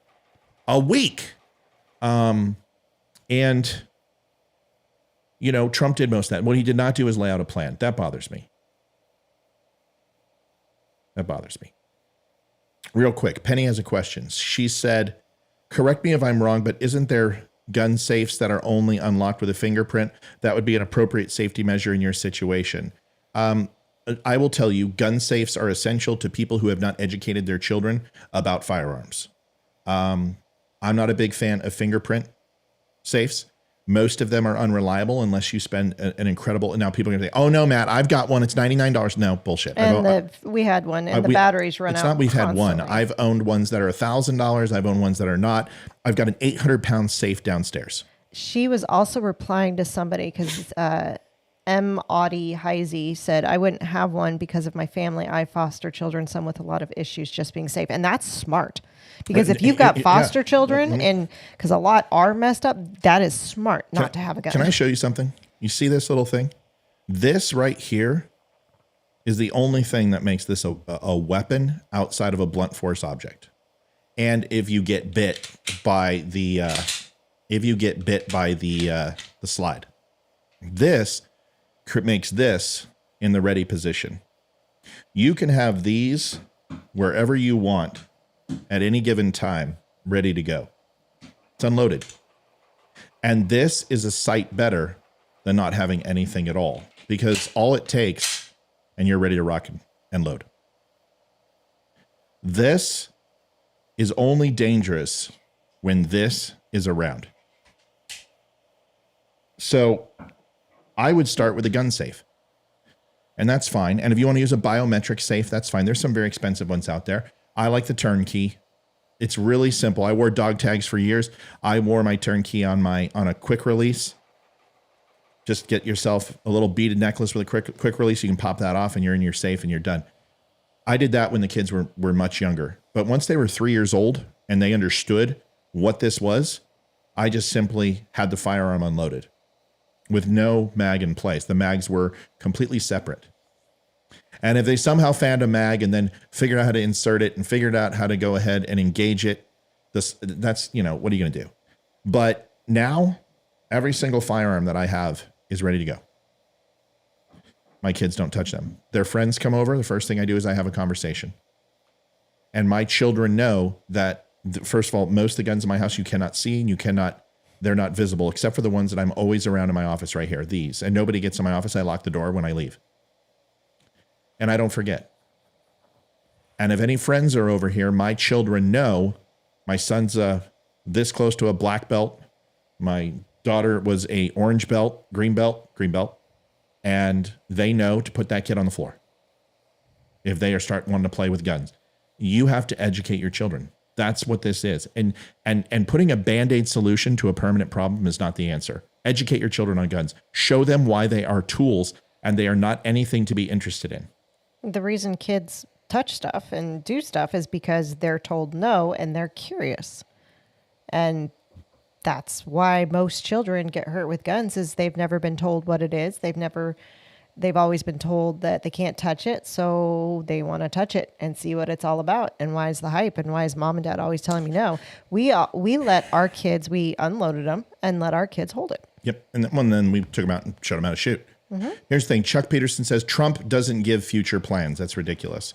He had a black contract with America. He put out the justices that he was going to select when he had 49 of them. What are you talking about, Chuck? I can sit here and walk through his entire plans when he talked about Jerusalem, made a promise for that. He talked about the border wall. He talked about USMCA. He talked about putting tariffs on China. He talked about going ahead and putting taxes on steel being dumped into Pittsburgh, Pennsylvania, and along the East Coast. What do you mean he doesn't give plans? Donald Trump always gives plans. Donald Trump hasn't in 2.5 years. And it's time to run for president. So, Chuck, I disagree with you 120%. You listen to a lot of his rallies, but you haven't listened to him on the podium, obviously, or you haven't listened to him sitting at the table or watch C-SPAN or listen to the legislation that he's bad. I listen to everything the man said. That's why I'm very critical of him, because I know when he's right and I know when he's wrong. And he is wrong. Do I fish? Not much anymore. Fly fisherman. My dad was a fly fisherman. It's a good one. I've done bait fishing and fly fishing. I enjoy it. All right, because people say things in the chat, Penny. That's why, just like you said something, and I got to go back to it real quick. I know we're jumping around, but that's what happens in this show. We're a little laid back. Let's get to the Rachel Maddow censorship of Donald Trump. Now, this is interesting, Liv. I don't think you've seen this. I have not. But Rachel Maddow decided to go ahead and censor Donald Trump during his show when he was live. Of course she did. Of course she did. Why wouldn't she? Well, because according to the left, she never talks about conspiracy theory. She's always right about every prediction. This woman is Glenn Beck from 2012. We'll call her Rachel Maddow. No, Mad Cow. Mad Cow. That's better. No. Rachel Maddow is Glenn Beck from 2012. Folks, I don't want to alarm you. And I don't want to be that doomsdayer person. But I'm telling you that the world may not end tomorrow. But just in case it does, listen to the next hour of my show. Glenn Beck, every day from like 2012 to 2018, I finally turned him off. And I'm finally listening to Glenn Beck again because he's a genius. But I got so sick of his doomsday bullshit. I mean, every day it was like a sermon of fire and brimstone. It's like, bro, I can go to church if I want to listen to this. Will you get to what's going on? Rachel Maddow is very similar. She has been doomsdaying and pew-pewing since Donald Trump was elected, and she's wrong all the frickin' time. She's the host of MSNBC, as we know. This clip has gone viral, and a lot of people are pissed. Donald Trump, they were in the middle of covering his speech, and she pulled the plug, put the graphic up, and silenced Donald Trump. It's insanity. So here is a taste of what she did so everyone can see. And we can all comment on a second. I used to think Rachel Maddow, before she turned nuts, was so pretty. To watch her. She was so pretty. And I liked it. She enjoyed wasn't when insane. She it's like Don Lemon. Oh, yeah. He was fine. Don Lemon was fine. 2000. Everyone was fine pre-Trump. They all drank some crazy batshit guano and became. Maybe they went to Wuhan. I don't know, but maybe it's the jab. I don't know what it is, but all of them are insane. Rachel Maddow used to be a strong anchor. I didn't agree with everything she said. I love the fact that she came out. I love the fact that she was independent. I love that she didn't throw it in everybody's face every day, but she's god awful wrong always. Always. I listen to her. I'm like, you're like Nostradamus, prognosticator of prognosticators. Here it is. Is making remarks tonight from his home in Florida. As far as we can tell, and what we were prepared for here is that this is basically a campaign speech in which he is repeating his same lies and allegations against his perceived enemies. It is just getting started. So far, he's just giving his normal list of grievances. We don't consider that necessarily newsworthy, and there's a cost to us as a news organization of knowingly broadcasting untrue things. So our deal with you is that we will monitor these remarks. If he does say anything newsworthy, we will turn them around and report on that right away. No, you won't. For now, just know that it's happening and we're not taking it. We're not gonna take it. No, we ain't gonna take it. That's laughable. Yeah, sure. Like, let's go through some of the As a things. news channel, what? So let's see what could have been possibly newsworthy. What? Yeah, what? What? His campaign was spied on. FISA warrant, which was done under a dirty dossier paid for by the Clinton campaign. We found that's out in the Podesta emails. They had FBI plants in his campaign, unnecessary wiretaps in his residence and his business, was investigated for Russian collusion up and down with absolutely no finding that one vote was changed. Now they're going back to that and they're saying it's conspiracy charges on the indictment, and saying that he influenced the 2016 and stole the 2016 election. That's the new statement by Rachel Maddow and the leftist media. They're going back on that. So not only did they go ahead and insult and complain about all the Republicans who talked about the stolen election since 2020, they are now going back and doubling down on the 2016, that Donald Trump influenced the 2016 election because he paid off a hooker. Really? You want to go further into this? You want to talk about the Ukraine call where Joe Biden on TV held $1 billion against the Ukraine getting it if they didn't go ahead and fire the prosecutor that was investigating his son. Now, whether that was mutually exclusive to that event or there was a multifaceted approach, I don't care. That's why we need an investigation. It doesn't matter. It's impropriety, and it's actually not fictitious evidence made up and created by somebody else that Joe Biden should be under investigation for it. You had Hillary Clinton, who went and paid for the dirty dossier, and she gave and had a fine of $130,000, and it was against campaign election law. They falsified records. They cloaked it just like Donald Trump. She's not in prison. Why is she not in prison? Why isn't she indicted? Why isn't Obama indicted when he went ahead and proved gun running to Mexico to the cartels? Why is that not something that you can indict for? What happened when he released money that we actually confiscated from Iran in 1971? And we had during the Jimmy Carter administration, and give that back to him? What was the pallets full of cash that they used for terrorist actions and El Soleimani went ahead and used against American soldiers? Why isn't Obama being held for that? What about the 248 drone strikes that killed American citizens with no habeas corpus or due process? Not that those people deserved it, because I'm all about it. You should have hung them on public TV based upon what they did. They were treasonous to the United States, and they went with Al Qaeda and ISIS. But the question is, they're still American citizens. He ran 16 proxy wars and had 16 wars going on. Obama was one of the largest war hawks we've ever had in office. Why isn't he being held accountable? How can Obama have campaign finance issues and go ahead and get fined and penalized, and nobody has said anything about it, totaling over $500,000 in campaign contributions? He's not being indicted. Let's go ahead and talk about Bill Clinton. You know, the pussy cigar smoker.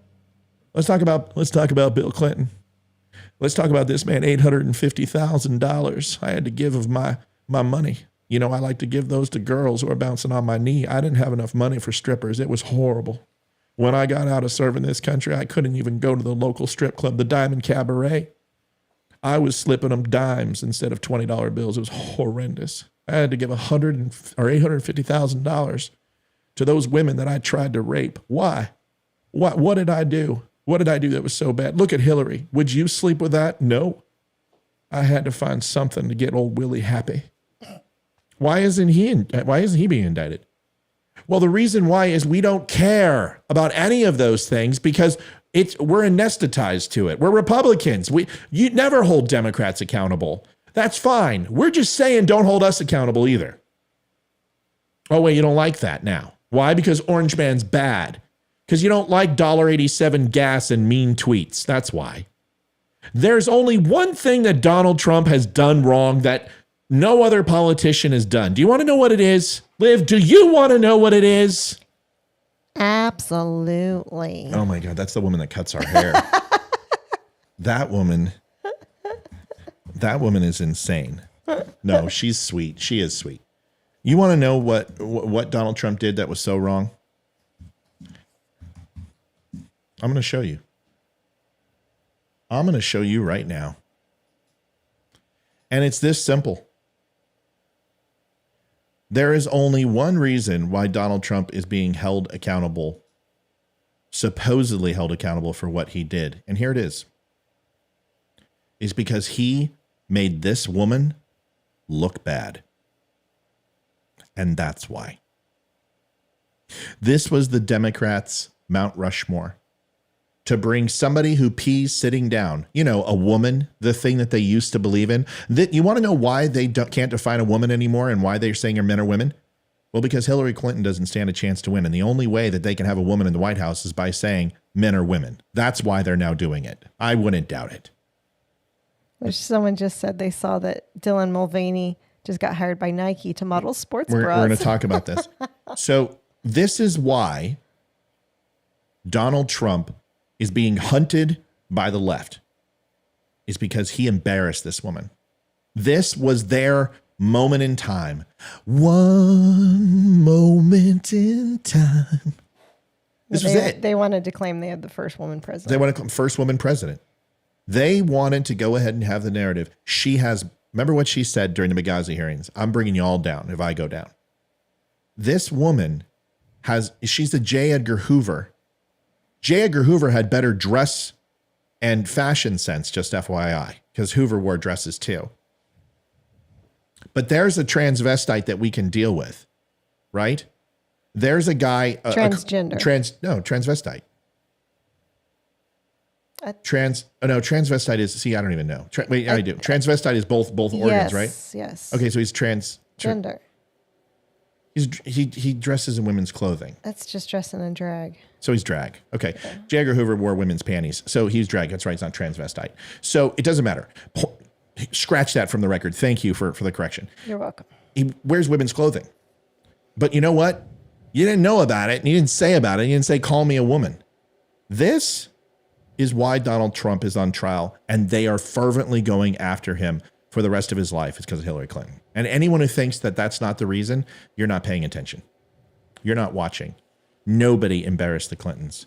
They were the royal family, and now they can't get a fucking parking ticket. They are so obsolete.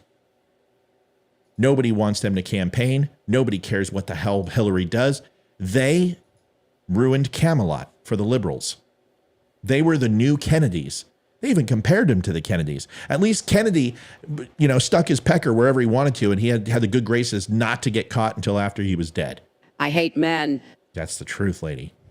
This woman despises America. She hates the voter. She hates anyone who voted for Trump as sexist, misogynistic, transphobic deplorables. Don't you remember? Oh, basket full of deplorables. She doesn't care.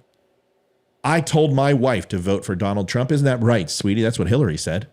Yes, along with cook you a pot pie. Cook me a pot pie. I'll tell you, man, this is why they go after Trump. She embarrassed the establishment. And don't forget, he did it to Obama as well. If it wasn't for Obama, Trump wouldn't have run. I guarantee if he wouldn't have embarrassed him so bad at that dinner, he wouldn't have run. Here's what it comes down to. If MSNBC doesn't want to play Donald Trump, that is a block decision that they get to decide on the A, B, C, and D block. Don't bite your nails.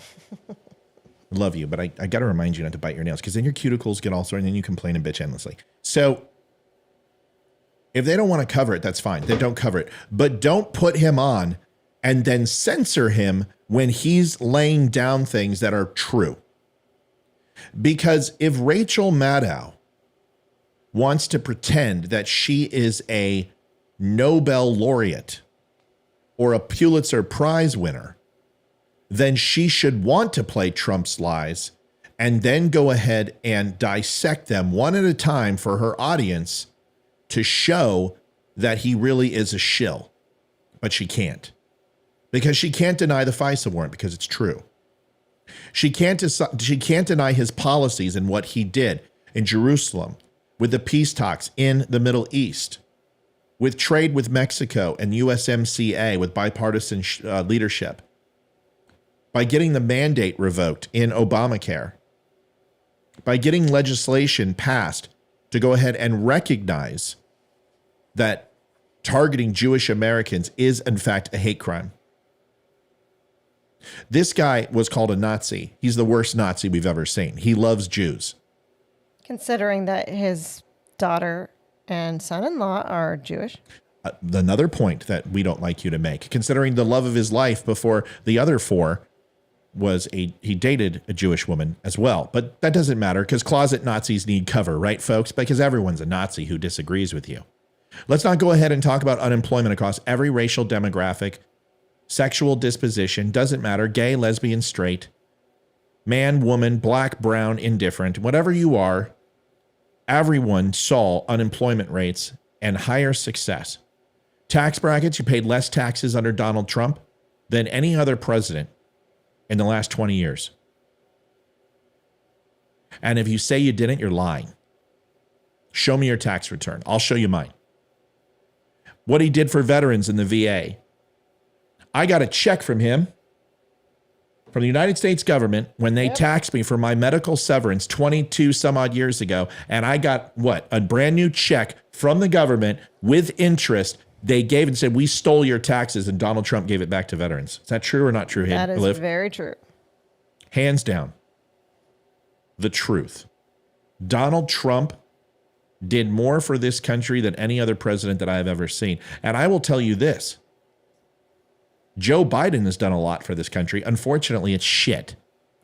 Joe Biden has got more legislation passed through executive order than anybody, but that's not legislation, folks. That's an overreach of power.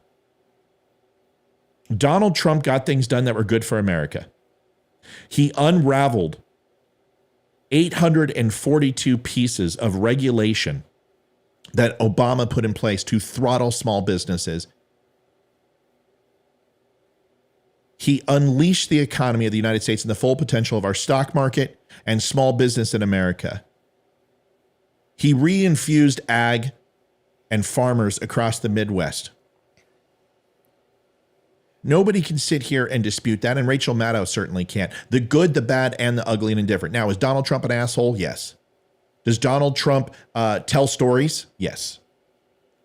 Does he exaggerate? Yes. Is he abrasive? Yes.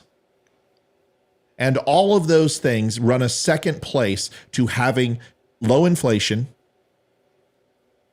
food in our stores, our kids not wondering if they need to look like Marvin Hagler in a dress or not, crime at an all-time low, borders secure, fentanyl not coming in, killing hundreds of thousands of people a year, including one of our listeners and moderators that killed her husband. Don't sit here and tell me that we were worse off under Donald Trump. Now, you can talk about January 6th. I agree with you. I think it was abhorrent and it was stupid, and Donald Trump could have handled that so much better. But don't sit here and tell me that it was a Russian coup d'etat and Andropov got literally executed on the Moscow steps, okay, in the Kremlin. Okay, give me a break. Give me a break. Stolen election, you know how I feel about that bullshit. I've told you what it is. The constitutionality of it, I will question all day long, because they use COVID with emergency powers to change states' constitution through judges and not legislatures, and that changed the face of the election and how many people could and could not vote who were unregistered, and that changed the election, and everybody knows it. But what you don't get to do is come here and say that he was a bad president. In fact, his favorability was going up almost 51% during the beginning of COVID. COVID crushed Donald Trump. And it crushed him because he did some things that he shouldn't have done. The moment he stood on those steps and he started talking about COVID and trivialized people who had mothers dying and women who were holding hands of sisters and mothers and grandmothers, and he's like, it's no big deal. I got it. I got my cocktail. It's over. He was flippant, and it pissed off the female voter, and they remembered. Now, you can sit here and say, no, he was perfect. He was good. Stop it. Donald Trump made mistakes. Otherwise, he'd be the fucking president. You know this. It's okay to admit it, because once he can admit that he made mistakes, he won't make them again. But if he sits here and pretends that he's bulletproof and never makes a mistake, then I don't want him as my president. He's got to learn. So I've been critical of him. But I'm not going to sit here with Rachel Maddow and pretend that everything that Donald Trump said was a lie last night, because it wasn't. This was the first time he actually was up there and didn't get distracted and stuck to the truth. I didn't like what he said about the DA. I didn't like what he said about his family. I think it's bullshit that he's attacking Bragg. I told and asked, please, Mr. President, stay above that fray. Don't get censured. Don't get a gag order. This whole race is going to be about this case, this one right here in Georgia on January 6th. And if you get a gag order, you can't fight them. You need to have a voice. You need to go on the shows. You need to deal with the fire, and you can't do it if you allow people to get your goat. You are the general. Don't get down in the ditches. I don't know why people are saying be nice. What does nice have to do with anything? I'm not a nice guy. Oh, he's a nice guy. I don't have time to be nice. I have to be honest. I have to be honest. I'm not going to sunshine coat it for you and sugarcoat it for you. Donald Trump may be leading the RNC in the primary. That's great against people who aren't even running and some people who didn't stand a chance in hell. But if you think it's going to be in a walk of park against Joe Biden, you have no idea how impassioned the left is in their hate for this man. You have got to understand. If you think he's going to show up and just win out, you haven't been paying attention to the midterms. You haven't been paying attention to the progressives, that the only thing that we're winning right now is people in North Carolina leaving the Democratic Party, which was unexpected, and giving Republicans a majority. That's the only good news we've had. In Florida. Okay, somebody ban Gary Cantrell. I can't stand people who just keep saying the same shit. Somebody ban this guy. I've got people in here who call me the worst names in the book, and they stay. But be nice, be nice, be nice. Fuck off, fuck off, fuck off. How's that? How's that? How's that? Echo, echo, echo. Now, batting, Manny, Mota. Fuck off. What do you mean be nice? What do you want me to do? You want me to lie to you? Donald Trump's going to win. It's going to be a knockout home run. Joe Biden's not going to get one vote. It's going to be Walter Mondale versus Reagan, 49-1. Are you paying attention? Are you listening to me? Or are you just doing what all Trump supporters do? Don't speak about the disciple of Christ. He's not a God. He's a man. He's a sinner. He's fallible. He needs feedback. People need to tell him the truth. He's been lied to for 4 years. They've used him. They've abused him. They manipulated him. They put him under frickin' scrutiny, under a microscope. He was Julius fucking Caesar. He was a man without a country and a face. He was being backstabbed and surrounded by enemies. And you want me to be nice? We don't have time for nice.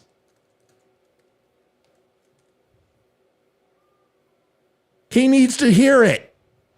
I got a platform of 250,000 people who are influenced by this site from a followership. 3 million people interact with it from memes and posts and everything else and the podcast. Why would I not use my voice and say, Donald Trump, please stick to the policy. Do what you're good at. Go back to focusing on the Americans and get away from the indictment and get away from your self-centeredness and focus on the people. It's what got you there. Make this an election about Joe Biden. Get him out of the basement by challenging him directly right now. Take the vitriol and the anger that you have towards Bragg and the Democrats and stick it all on Joe Biden and get him out of his basement. Because he's got to announce that he's going to run. Because if you don't get him out of his basement, he's going to come out in month 9 like he did in 2020, and nobody's going to see what a complete kerfuckle he is. These people aren't engaged. They're not watching. You think that Twitter and Facebook is reality. It's not. We are hypersensitive because we're engaged in this fray. Americans, 91% of them do not tune in until 3 months before the general election. Do you know this? I am talking to the same people. Shapiro's talking to the same people. Maddow's talking to the same people. Why do you think the highest ratings on Fox are 2.4 million and not 25, 30? It's the same people tuning in. You got to get Biden out of his basement. You got to saturate the airwaves with his stupidity. You got to have the media put him on lockdown. You got to have him put lids on his day. Start at 9 a.m., done by 2 o'clock, put a lid on the pressers. And Donald Trump will do 7 rallies in one fucking day. That's what he did in 2016. And that's how he won. He beat Hillary at her own game. She sat on her fat ass, collected $2 billion, and thought it was enough. She thought she was going to skate through. And if you think that Joe Biden isn't going to stay in his basement until 9 months before the election, hit the fat cats and big donors, let his pundits go talk for him like Obama, like Wasserman Schultz, like Hillary without Bill, and you're not paying attention. We don't have time for nice. Fuck nice. Get mad. Democrats are trashing. They're calling you fucking Nazis. They're calling you homophobes and transphobes. Is it true? When did we become the pushover party? When did we become people who allow bullies to say things about us that aren't true? If we were in school, we'd smack them upside the mouth if they talked to us like that. I'm not calling for any of that. I'm asking you to defend yourself with facts and truth and words, and don't let them get to you. Don't let them monopolize the conversation. Use their stupidity against them, because this is no longer the blue-collar Democrats that we knew. The Harvard elites, the educated party where we're a bunch of hicks. We are a motivated, educated Republican party, and we are no longer the party of hicks. We have armed ourselves mentally. We know the truth. And we know, unfortunately, we don't know the lies. And that's the problem with this party right now, is you believe too much and you don't question enough. You believe things that are used to distract you and you don't focus on the facts. You have a litany of things that you can persecute and prosecute Joe Biden for right now. And all you do is focus on Hunter fucking Biden. Who cares? He'll get his. Let a fucking DA take him. Let somebody from another circuit court take him. Let's focus on the big boy, the big daddy, the big man.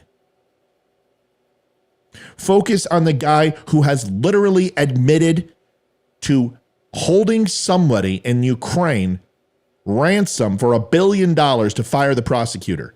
That right there. How he told Afghanistan, quid pro quo, during the Afghan pullout, either you do what we say and you fight the war we want to, or we're pulling away your air support and your intelligence from our satellites. That's quid pro quo. How come he didn't get impeached for that? Enough of the double standard. We don't have time to be nice. We've been good Christians. We've been the ice cream social Christians. And Sunday we go pray. Enough. Start standing up for yourself. Start getting mad. Start challenging these people head on. Engage with them. Don't ban them. Create a channel. I'll take on any liberal right now. Bring it on. Call. I dare you. You never do. John can call. He says Republicans can't stand to get caught cheating. Whenever you're... What does that mean? I don't what does that know. mean? I don't know. What does that mean? You know what? I can't stand people who cheat. So what are you talking about, man? I just said 20 minutes ago and went through a litany of things that said that if Donald Trump broke the law, he needs to be held accountable. What we have a problem with isn't cheating. What we have a problem with is that Democrats aren't held responsible to the same things. And I just laid the cases out. But see, the difference is that you think your shit doesn't stink. That's the problem with Democrats. Republicans are well aware because we shovel a lot of it because we have to, because we do all the real work while you fuckers live on the coast. And then go ahead and insult us. Because we're the people who go ahead and deal with unemployment due to injuries on jobs because we don't push staples and fucking fold paper for a living. We're out there in the manufacturing jobs. We're out there doing the roofs. We're shoveling the shit. We're fixing your plumbing. We're giving you your steak. We're giving you your water and your comfy left and fucking right coast. And all you do is insult us. Call us Bible thumpers and gun grabbers and deplorables and the flyover states and the uneducated. Fucker, you got the wrong Republican. 571-329-7576. I already know what's in your brain. Let's see if you got any balls. Why don't you call in live and say that shit? Why don't you try me on for size?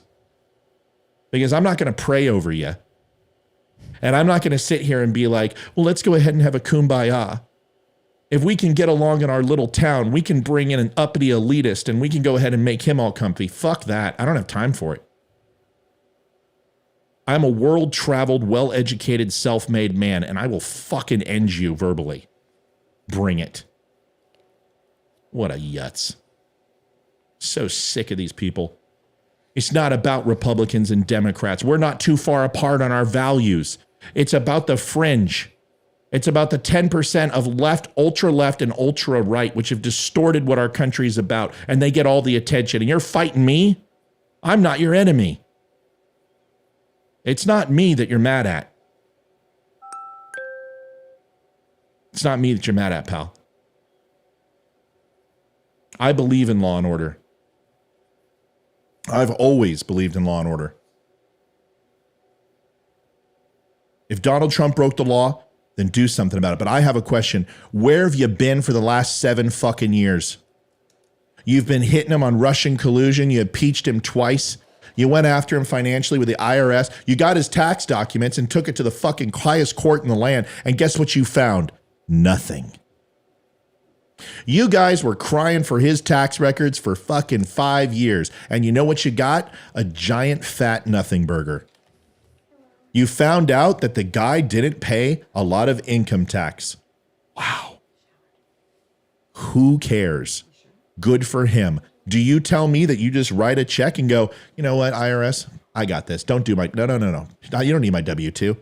What did I pay last year? We're going to add 20%. No, he's a smart businessman. I try to get out of as much tax as I can. Don't you? Come here, buddy. I don't know if he's going to bed. What are you doing in here? I don't know. I came to see what you do. Say hi. Hi. All right, now get out of here so I can cuss at this dipshit some more. Love you. Next one we've got. Thank you, Liv, for sending me the article. You're welcome. This one is, I'm up and down on this one. Now, I want to be clear. This is a retaliation. These 3 legislators from Nashville joined the fray and the protests.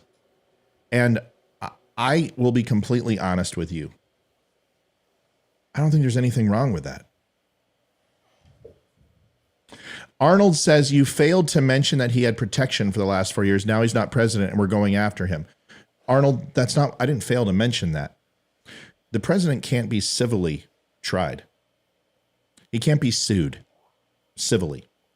You can go after him criminally. You tried 3 times. You impeached him twice to no avail. And the Senate was a Republican-stacked Senate and they didn't go after him. But really, there was nothing there. You're telling me that Joe Biden did the exact same thing to Afghanistan, made an exact same phone call, and you believe truly that there was quid pro quo. That's what you're going to tell me. And you're going to also tell me that Joe Biden did do the exact same thing in Afghanistan. And there was a recording. This was a transcript. Remember, there was no physical recording of Donald Trump, that it was notes taken on the call, so it's not necessarily perfect. But let's assume that it was perfect. You have a recording of Joe Biden talking to the air marshal of Afghanistan. You have him talking to the president. You have him talking to the defense minister, and specifically says, do it this way, enter this way, handle it this way, or else. That is quid pro quo. And you're going to tell me that he doesn't deserve to be impeached? I don't care if you believe Donald Trump is guilty. I'm with you. Fine. Guilty. Done. Joe Biden deserves the same fate. Why aren't you going after him? You have a double standard. 4 years you went after him. Don't sit here and tell me that he wasn't a target. You could have went after him for the last 2.5 years. They waived on this. The Department of Justice waived on these charges. Fuck, man, Bragg waived on these charges and said there was nothing there. 2 prosecutors quit his office because Bragg didn't prosecute this case. What are you talking about, bro? I understand you don't like the man. I get it. He pisses me off too. But you're going to sit here with a straight face and say that that talking point is why you didn't do anything? You've done nothing but go after Donald Trump. 3 hours after he was freaking sworn in on his inauguration, the headline on the New York Times said, game on, time to impeach Trump. And it's been that way ever since. You guys tried to impeach him for January 6th when he was even out of office. And Democrats found out that probably wasn't the best idea and they backed off. But they were going to move with criminal proceedings and move forward.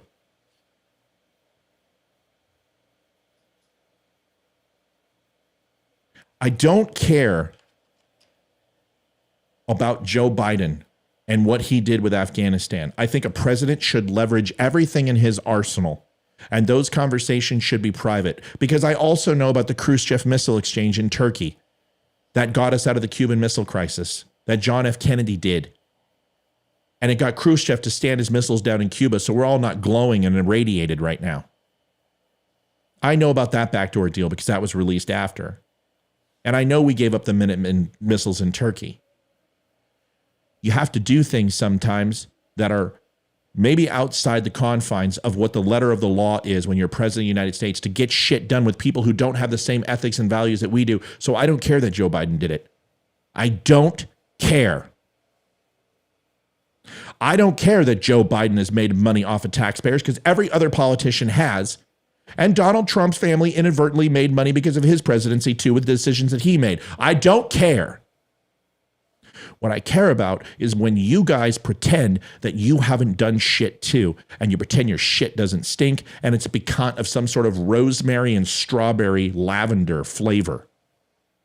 It's the same refuse that is around all of them. And pardon me if I don't bow my hat to your virtue signaling ways.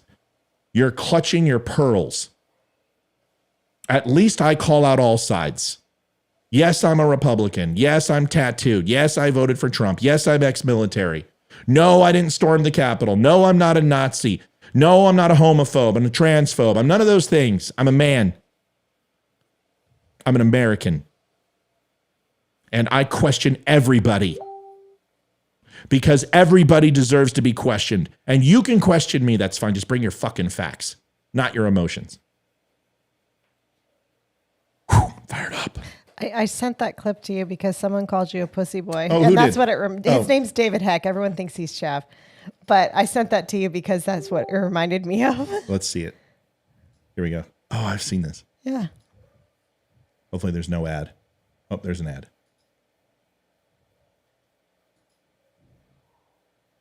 Oh. I'll play. I'll play.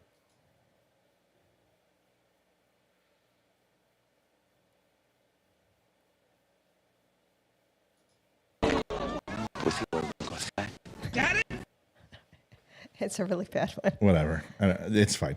Listen, yeah, words don't matter. Yeah, that's just somebody who's projecting because they know they can't do anything in person. So they got to do it over it's like the death threats. Who cares? And I am a pussy. I've had more of it in my lifetime that I probably could be qualified as a pussy. What do you think, Liv?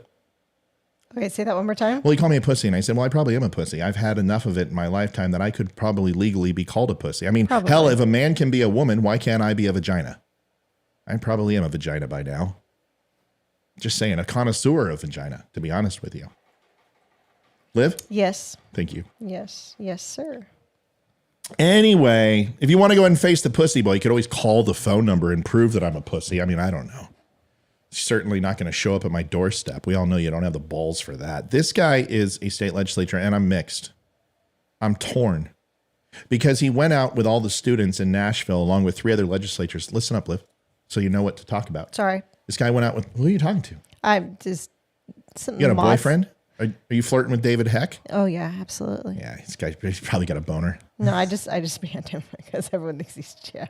Why'd you ban him? Because he was calling you bad names. I don't care. I told you guys not to do that. We think he's Trav.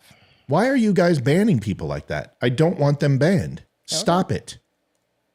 To all the moderators, I'm going to pull your access if you keep banning people. Me. Nobody ban anyone. Okay. I don't care. They have a right to express their opinion. Unless they're insulting other listeners or unless they're spreading lies, they stay. Okay. Stop banning people, y'all. I'm tired of it. There's like too many a night. Chav has to go, and a racist. If he used homophobic slurs, there's other people who use racial comments. And I'm not trying to come down on everybody. I'm not your boss, but I am the owner of the show, and I'm asking you not to ban people. If I say ban that person, there's a reason why. And it has nothing to do with their opinion. It has to do that they're being racist or they're spreading lies that it's not true and misinformation. And they can do that a couple times. James Vahi says, you can ban, he's from Canada. Is it because you guys haven't won a Stanley Cup in 10,837 days that you're bitter? 10,837 days it's been since you guys have won a Stanley Cup. Man, that's got to... It's too many. It's at least since they were pertinent in any conversation for a Stanley Cup. That's how long it is. How many? 10,000 what? 10,837 days. So what, 30 years? Yeah, 29 and a half. So 29 and a half years, 30 years. Oh, look at that. A Republican can do math. Ooh. Why would I ban you? I don't ban people for no reason. What are you talking about? What are you talking about? I don't ban people for no reason. I ban people who are racist and use racial epitaphs in this channel. I ban people who make up stories and lies and link things that aren't true. And that has to happen a whole bunch, not just once or twice.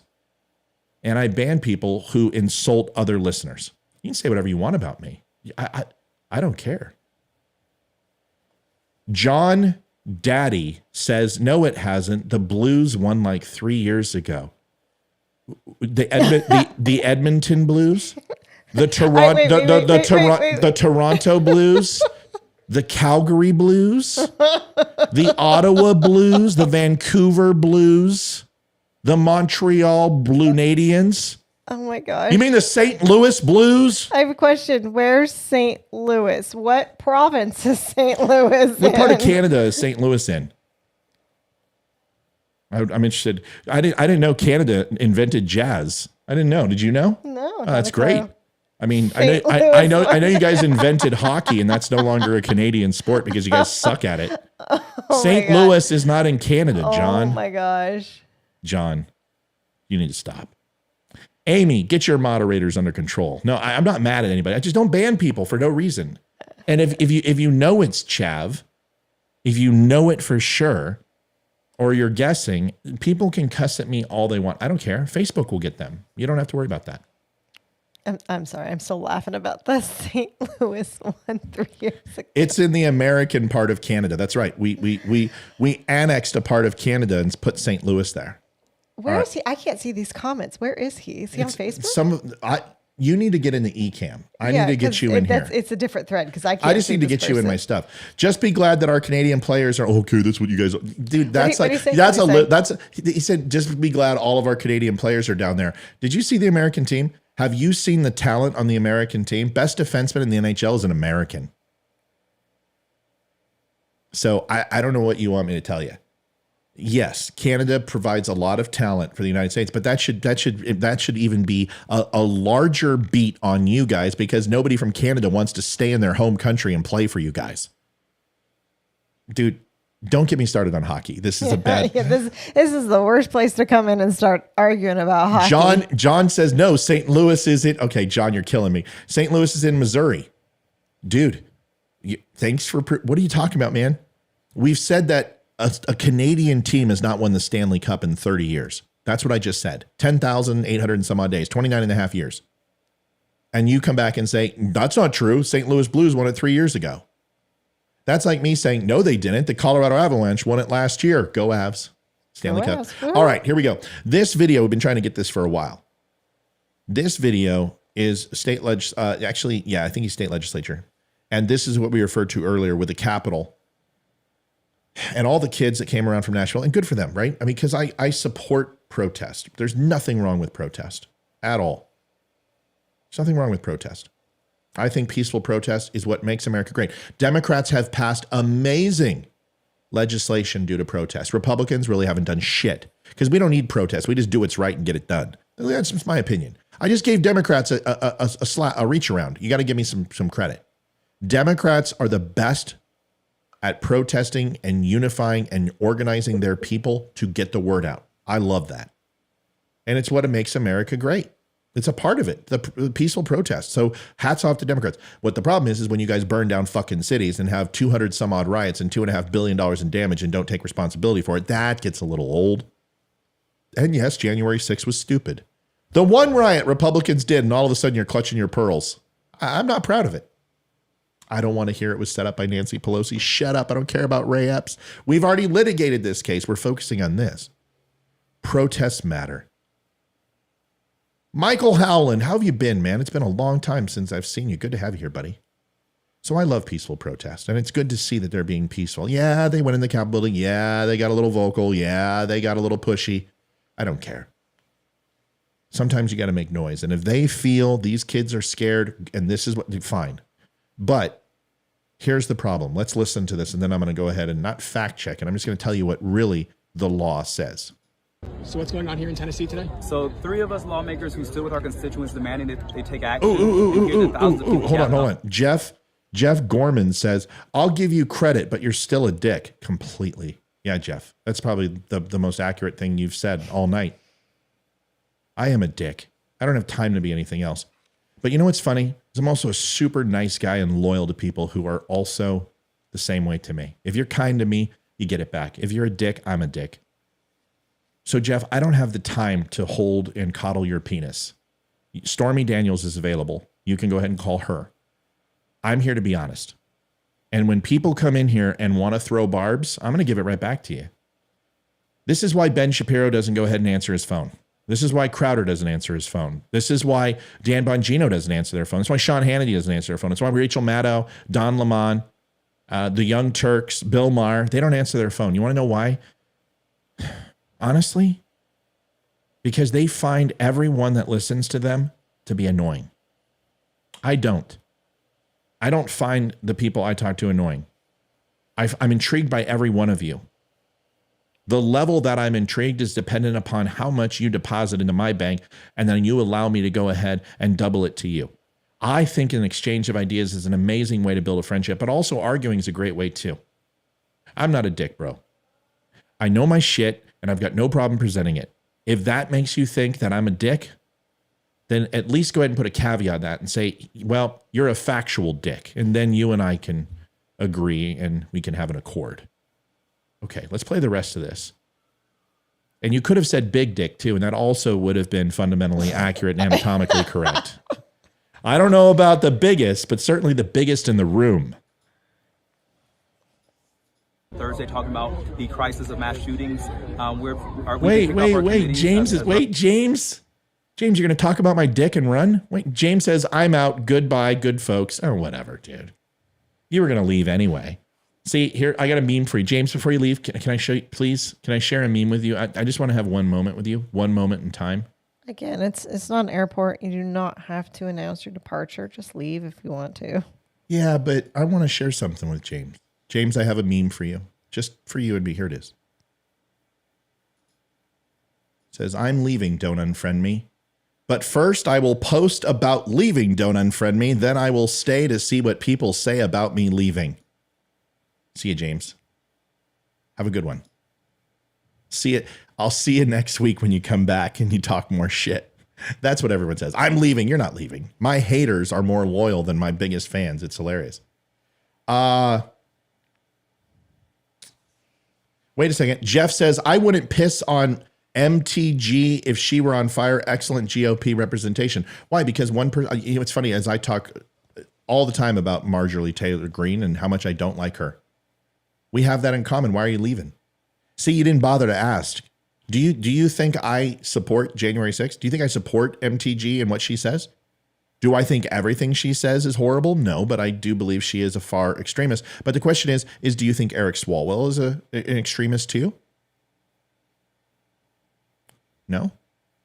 What about Nader? Do you think he's an extremist? What about Adam Schiff lying on the national stage about having evidence about Donald Trump he didn't have? Do you think he's an extremist? Do you think Nancy Pelosi was an extremist?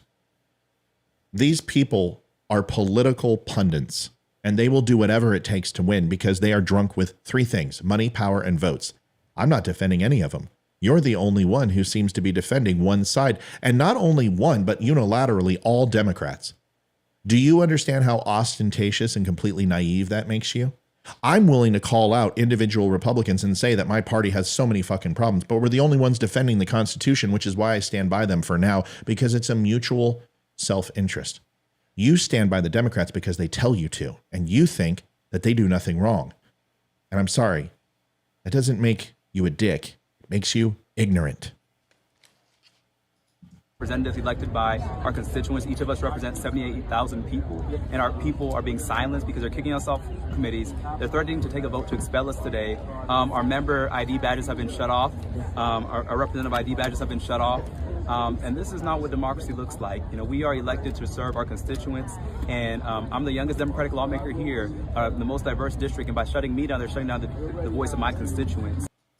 So I don't have a problem with anything they said, except for me doing my research, because, you know, I do that little thing called finding facts. Here is the bylaws for the state legislature of Wyoming. Whereas, geez, 3 times I screwed that up. During the House floor session, 19th legislative day on March 30th, 2023, Justin Jones of Davidson County, along with Gloria Johnson of Knox County and Justin J. Pearson of Shelby County, did knowingly and intentionally bring disorder and dishonor to the House of Representatives through their individual and collective actions. And whereas at approximately 10:49 a.m., Representative Jones and his colleagues, having gathered at Representative Johnson's desk, moved in unison to the well and began shouting without recognition. And whereas once gathered in the well and called out of order, Representative Jones and his colleagues proceeded to disrupt the proceedings on the House representative from approximately 10:50 until 11:42. Now, here we go, Democrats. It's what we tell our children. If you're going to go ahead and tattletale on your sister, you know she's going to come back and tattletale on you, right? Is that fair? Yes. And we tell them don't tattletale because what comes around goes around. Yep. Democrats, if January 6th was an insurrection because people protested, and there were people who just protested. There were people who were not, that we know about the 100 in the hall. Those people need to be held accountable. We know people who broke shit and set off fire extinguishers. Okay.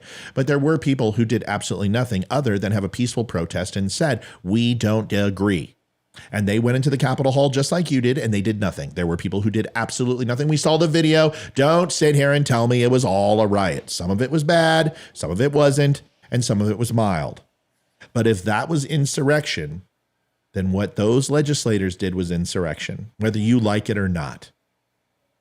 Whether you like it or not. Those are the rules. So either you follow the law, if you're going to hold Donald Trump accountable for things that are out of the statute of limitations, that Cohen and Stormy Daniels has both written letters stating that this didn't happen. It was all a bunch of lies. Then they took money and went ahead and lied about it. Then they went ahead and said they did it.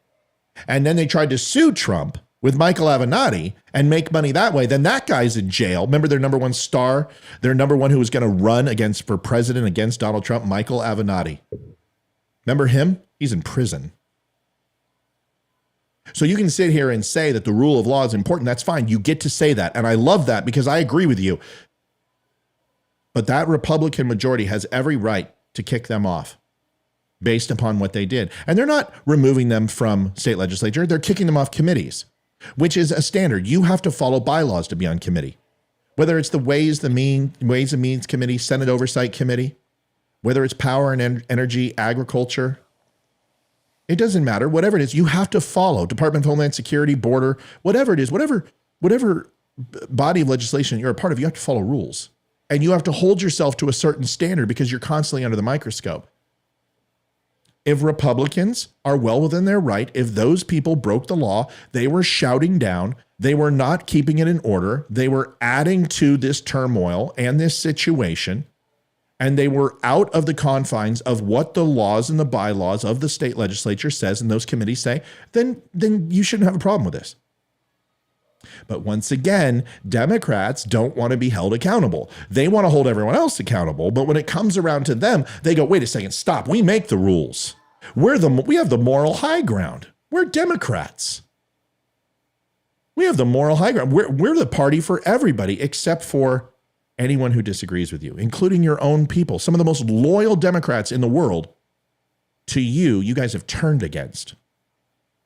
Here's a prime example. Michael Rappaport, who is a sanctimonious guy. I'm not a fan. He was in a movie called Beautiful Girls. He was in Justified. Remember? The redhead, the big guy, the guy who plowed her driveway over and over and gave her the brown diamond in Beautiful Girls. He was the guy. He was Dewey Crowe's cousin in Justified. Oh, yep. Okay. Yep. Big guy. Yep. There's a reason why this guy plays stupid, dumb, big hicks in his movies because he ain't acting. He's a stupid, big, giant hick.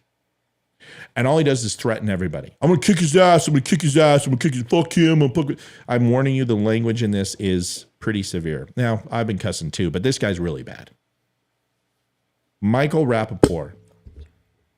I hit the mic. Sorry. You do that all the time. I'm sorry. You got to have mic discipline. This is like trigger discipline on your firearm. So, Michael Rappaport, he hates Trump. He calls Trump, see you next Tuesday. He calls him a chimpanzee, an orange chimpanzee. He's a knuckle dragger. And he wants to fight everybody. This is the type of guy that you listen to and he wants to fight you, and you just wind up walking away because you're just like, this guy's insane. Somebody one of these days is going to take him up on fighting him, and they're going to drop him like a bad habit. I learned a long time ago, there's too many guys out there that know MMA shit. And I don't play around with that game. If you got a cauliflower ear, I don't want any part of you. I'll fight you from 1,000 yards away with a high powered. I'm not going to do that. No. But what's interesting, talking about the piranha eating their own, is Antifa was in Nashville or New York. And Antifa went after him, and he threatened Antifa. Now, if you don't know who Antifa is, they're the organization that doesn't exist, that the Democrats go ahead and bail out, and the Democrats support all the time by saying they're not a terrorist organization. They don't even exist. Right. Even though 36 of them were just arrested in Atlanta, Georgia for terrorizing and Molotov cocktailing a police training center that took Oregon hostage and Washington State hostage, who has been marching all over the country and have been kicked out of BLM raids because they instigated a lot of the riots that took place. Yeah, the Antifa, the ones that don't exist, those people. Well, here they are again. And Michael Rappaport, the Democrat liberal who hates Trump and hates anything Republican, is getting struck down by the anti-fascists. Now, let me get this straight. If you're a fireman, honey, if you put out fires, what are you? A fireman. Good, sweetie. Or woman. No, you can't say woman anymore. If you deliver milk, you are a? Milkman. Let's say milk person to be sensitive. Okay. If you fight wars for the government, you are a? You're in the military. No, you're a contractor. No, humor. And if you go to school every day and teach children, you are? A teacher. No, an indoctrinator, but it's close. Oh, okay. So now that we have all of those things, if you are an anti-fascist, you fight? Fascists. It's very good, Liv. Thank you. It's very good. So therefore, if the anti-fascists are fighting Michael Rappaport, that means Michael Rappaport is a? Fascist. That's right. That's right. Michael Rappaport, welcome to the Republican Party, where everyone's a Nazi and a fascist and a homophobe and a transphobe and a racist and a bigot and an Islamophobe. And we hate America. And we're trying to defund the police now, if you haven't heard that. And we're responsible for the border. That's us. And energy independence failure, that's our fault too. All these things, remember? And guess what? Guess what? This is the next thing Democrats are going to say is they're the party of God. Watch. Before the election. That they are the party of family values and God. Watch. That's the next thing. And they're going to sell it because they can sell anything. Michael Rappaport, here he is. Watch the language, folks. It's a big one. It's a doozy. He makes me look like Mickey Mouse. My man, nobody's going anywhere. Don't make the mistake, my man. Don't make the mistake. Don't make the mistake. Don't make the mistake. What mistake is that? I don't know where the fuck you think you are. Don't make the mistake. Get the fuck out. What mistake is that? What are you gonna do? You're wearing ugly. Why are you wearing a mask?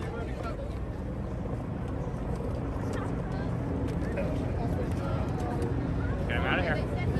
Elaborate on your feelings about the day. It's fantastic. It's a fantastic day.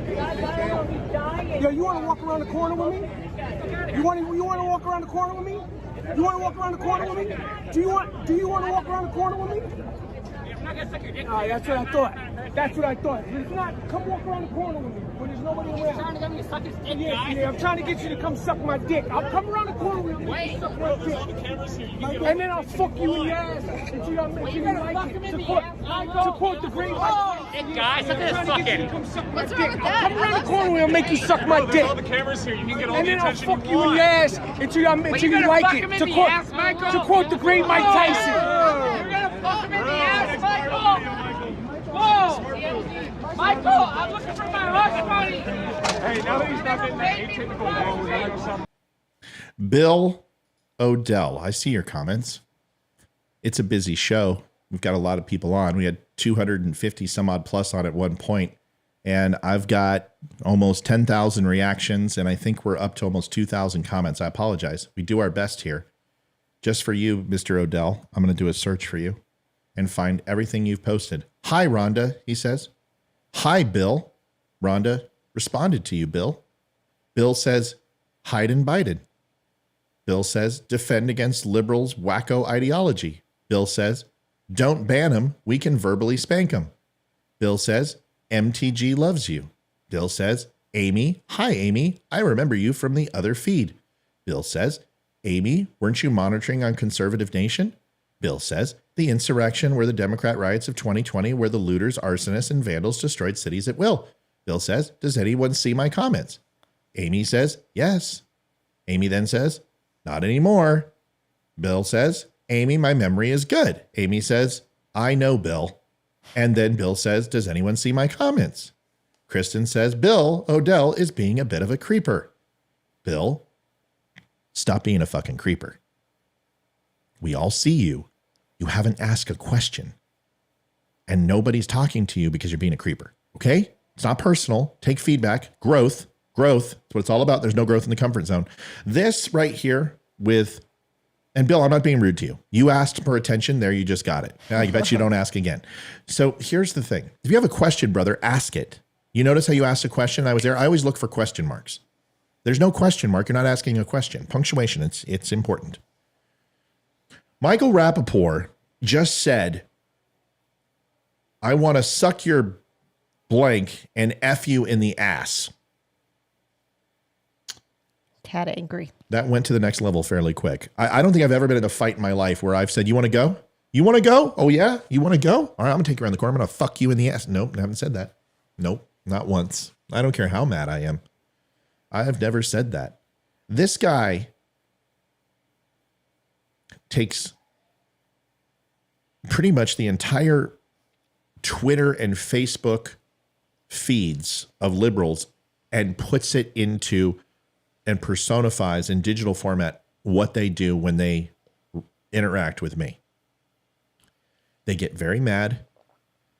They get intelligible. You can't understand what the hell they're saying. They spew a bunch of shit and they randomly start typing stuff.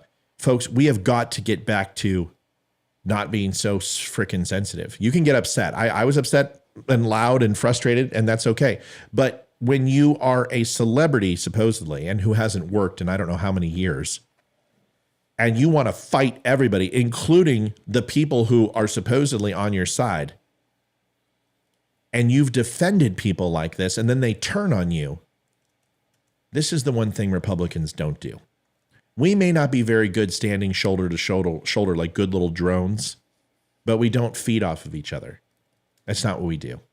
We challenge each other, we may get into arguments, but Democrats are so fiercely loyal that if anyone steps out of line, you eat them. And that's not a party I want to be a part of. I don't want to have to say everything that everyone else says. And if I don't, I will be punished, verbally castrated, or silenced. That's not a party I want to belong to, because that is tyrannical. That is fascism, you knuckleheads. And if Democrats would just take 1 minute and pull their heads out of their ass for just a little bit and look around and take the shit out of their eyes, they would realize that their party is maligning, not aligning, maligning. Get a thesaurus, get a dictionary, learn new words with fascists. And you can sit here and say that Republicans are fascist, but we weren't the Nazi party that had socialism in the name. Thank you very much. We weren't the KKK. We weren't involved in Japanese internment camps. We weren't involved in stalwarting civil rights. We don't have the inner cities, 37 out of the 50, with the biggest, most crime, and then blame Republican states. We haven't kept our entire minority party on food stamps and government subsidies and left their neighborhoods to the gangs and the violent elements. Please, I am so sick of the pretentious fucking Democrats talking about how good their policies are. You are running modern day eugenics in the slums, and you are destroying black families by incentivizing having unlimited children or to abort them. You have abandoned the family unit. You have allowed black youth to go out in the street and commit crime because they don't have any jobs, because nobody wants to fucking open up a business in the middle of the slums. You have a responsibility to cross the lines of demarcation between the railroad tracks and the white suburban neighborhoods and start incentivizing white businesses to get their asses into these impoverished areas and get these neighborhoods fixed. Put in the National Guard, get the crime off the streets, and give these people a fighting chance. Don't sit here and blame Republicans for your shit. It's not an AR-15 problem. It's a policy problem, and it's been that way for 75 fucking years because of Democrats. Wake up. So tired of hearing the ostentatious liberals come in here and talk about how damn good their policies are. There is a balance between Republicans and Democrats for a reason, and there's a reason why America changes the oil every 8 years. Is because too much of Republican policy is a bad thing, because it's all about national defense, and it's all about small business, and it's all about exports. And Democrats are bad at a few things. They import a shit ton. They don't go ahead and use natural sources because they regulate everything because environmental laws. Republicans get it done and they cut the red tape. Democrats are great at infrastructure and social change. The shit your guys are doing right now is way overboard. But predominantly Democrats are great at infrastructure and great at social change and horrible at world policy. The best world policy presidents have been Republicans, from Richard Nixon all the way to Donald Trump. Reagan did more for the world than any other president outside of what Kennedy did from a verbal and orator standpoint. And Obama fucked it and bent it over the table. Bill Clinton slaughtered our military and balanced the budget by making us vulnerable. Still a good president overall. Don't sit here and tell me that Democrats are so star-spangled awesome, because their shit stinks too. They just don't know it. Liv, do you remember Michael Rappaport now? I do remember him from Justified. Yeah. Here is a video, sweetheart. I'd love to get your... This is Joy Reid, and I have a feeling this one's not going to make you very happy. This is what I was talking about earlier. This is our new Chicago mayor and some pundit. Joy Reid is going to talk about Trump repeatedly falsifying business records. Now, I'm a business owner, right? Yes. Okay. And I have a moderate business. Yes. The valuation of this business is about $175,000 is what don'tunfriendme.com was valued at. Yes. Not that big of a deal. It's not huge. It's not breaking the bank. I'm hoping it goes up. But the overall value of this little company that I have right here is probably about, if you were to say with intellectual property, the size of my Facebook page, things like that, and overall interactions that I have, someone could take this and make it a channel and make pretty good money off of it. You're probably looking at about $500,000. And none of that's liquid. If I sold it, I would be lucky to get 50. But there we are. Maybe I'm undervaluing myself. But with that comes a lot of responsibility. And the responsibility that I need to do is to be responsible for my overall signature as a business owner, right? Yes. My signature is me signing documents that says, I'm going to give you payroll, or I'm going to send you out a shirt that you buy, or I'm going to sign my taxes, right? Yes. Or I'm going to go ahead and buy you that trip to Hawaii that you so desperately deserve. Whatever it is, and then I'm going to go ahead and cloak it as retainer fees for lawyers. Just kidding. So what I sign puts my name on it. Do I handle the finances and write the checks and pay the invoices? No. No. I make the money to do it, but you handle that, right? Yes. So if you decided to make a payment and do something, and you put it in the books incorrectly, would I be ultimately held responsible? I would think so, because you're the owner. Right. It's my signature. Donald Trump is held responsible. Does anyone actually think while Donald Trump was working 16 to 18-hour days, and yes, that's what he did do, whether you agree or not? Because I don't care. Because I know 2 of the pilots on Air Force One, and I know 3 people on the security detail. I know his hours. And I'll even give you the name of the pilots because they told me I can do that. One of them runs security for Air Force One. It's on his LinkedIn page. You can find it. I've got a coin over there that's worth about $2,000 that's from Air Force One when Donald Trump was on it. So I know the hours he worked. I know somebody, I'm just going to say that's family, that used to fly limousines and equipment overseas for the president. So I know the hours he worked. The man worked his ass off. Whether you agree with the work that he did or not, I don't care, because I know the truth. Just like when people say that he disparaged veterans and he said bad things, he said that bad things about McCain. There's no doubt he did. And I didn't agree with what he said. But anyone that says that he disparaged servicemen and women is full of shit, because I saw that man on a tarmac get on a knee with one of my friends who lost both legs overseas, the Force Recon Marine who's African-American, get on his knee, hold his hands, and pray with him, and wouldn't allow photographers to take photos. So don't tell me who Donald Trump is as a person when it comes to veterans, because I know more than you. And you can make up all the stories you want, and I don't know Donald Trump. He doesn't know me from Adam. He knows nothing about me, and that's okay. I don't care, because this is what I do. When I look at somebody, I look at their leadership, and how they treat their people is all I need to know about them. When I saw that, I knew all I needed to know about Donald Trump. When I got that check in the mail and he returned my money for 22 years after he already had my vote, actually didn't have my vote. I didn't vote for him in 2016. You did. Yep. I voted down ticket for Republicans, but I did not vote for Hillary or Trump. We were not in a swing state. It was California. It didn't matter. And I was just like, I don't know who this guy is. I know he's been a Democrat most of his life, and I know that Hillary's a war hawk. I openly admit that. I never cowtail from that. I always tell people the truth. 2020, I did vote for him fervently. But I'm not going to sit here and have people disparage Donald Trump's name and say he said things that you don't know because some White House correspondent or unidentified source said something. Do you know 95% of the shit that you guys say about Trump is all from an unidentified source? Do you understand that that was the kiss of death in journalism when I grew up? Is journalists would use that and editors would kick it back to them and say, fuck you, go get 2 more sources. We're not getting sued for libel. Nowadays, you can make up anything you want. You can go on Sean Hannity's show or go on this chick's show. They're a bunch of editorial. They're not investigative journalists. They're paid for by opinion. They're shills. They're just like me. Except I don't get paid for my opinion. However, I am available. You can call 571-329-7576. My morals are for hire with the right amount of money. In fact, if you want a lover, a little bit of Barry Manilow, some baby oil, and some back rubs, and you never know what could happen, I could leave Olivia. I'm not gay. Or you just have to be willing to swing both ways. Or both ways. I'm not gay, but I am willing to learn. Okay. Joy Reid decides to lay out for 2 minutes and take Trump to task. Listen to this.